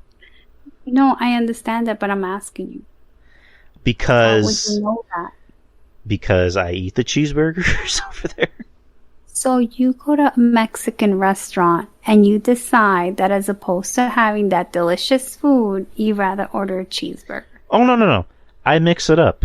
I'll either have tacos, I'll have a burrito, I might even have a toast or a tostada plate. Tostada, yeah. Or I might be in the mood for a cheeseburger with a Mexican Coke. Yes. Danny goes for the Mexican Coke. Betty loves her Mexican Cokes. Mm-hmm. Oh, man. Now I'm hungry again. Fuck. Thanks a lot, Kyle. But those are all the questions. Kyle had the last question of the night. I'll need to get with Mish to set up a new questions tab so it can just make it a lot easier for me. But I want to thank Trez for coming back on the show. Thanks for having me. Thank you for coming on, and this was so much fun. This was a really good show. We got through every topic we could, and we did questions. And this is a pretty nice looking show tonight. Nice little get together there. Everyone came for a nice little draw that we had tonight. But yes, thanks for everybody for sticking, especially when we got all with the life the life segment, as I call it. Yeah, it's good to step out of the podcasting world and address the serious matters. To bare your soul with your listeners. But go ahead and tell the people where they can find you, Trez.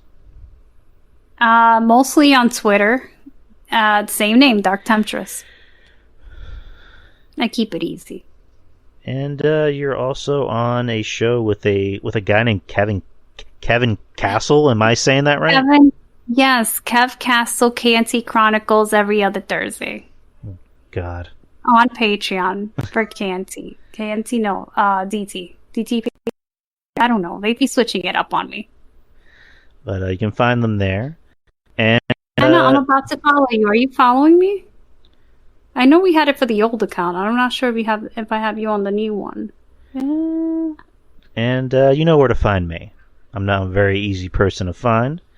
You can find the show on Spreaker. That's the home base.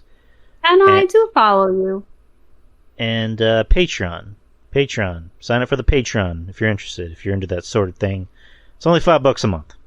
You get new original content. I do a show with RJ. We just did one over the weekend. It's called Attack of the Savage Nerds or Revenge of the Savage Nerds. Attack sounds better. It's Revenge of the Savage Nerds. I do a show with Jeff Lippman from Our Lips to Your Ears. We're going to be doing one pretty soon. Don't forget to enter in your questions for that episode, people. We're planning on doing a pretty big Q&A. I do a show with Ruben, which we need to work on our schedule to see when we can do that episode. And every now and then I'll post the regular show, uncut, unedited, on there. So just $5 a month, people. It's a pretty damn good deal. And this show, I will try to have it up, if not tomorrow, then Friday, because tomorrow I'll be at the movies, so won't have a lot of time to edit it. But that being said, I got a mind fart for a bit. But that being said, guys, have a good weekend. Stay safe. Be good to each other. Always check in on your friends and your loved ones, and just be a good person. Don't be a piece of shit. Be a good person. That's right. And remember, times are tough for a lot of people. Oh, and what did RJ just say? review of Thor, Love, and Thunder coming far. on Sunday. Oh, so I guess, yeah, we're going to be doing a Thor, Love, and Thunder review this Sunday, so check that out. If you're on Patreon. You got to be on the Patreon, guys. But anyways, guys, take care, be safe, and peace. Take care, guys.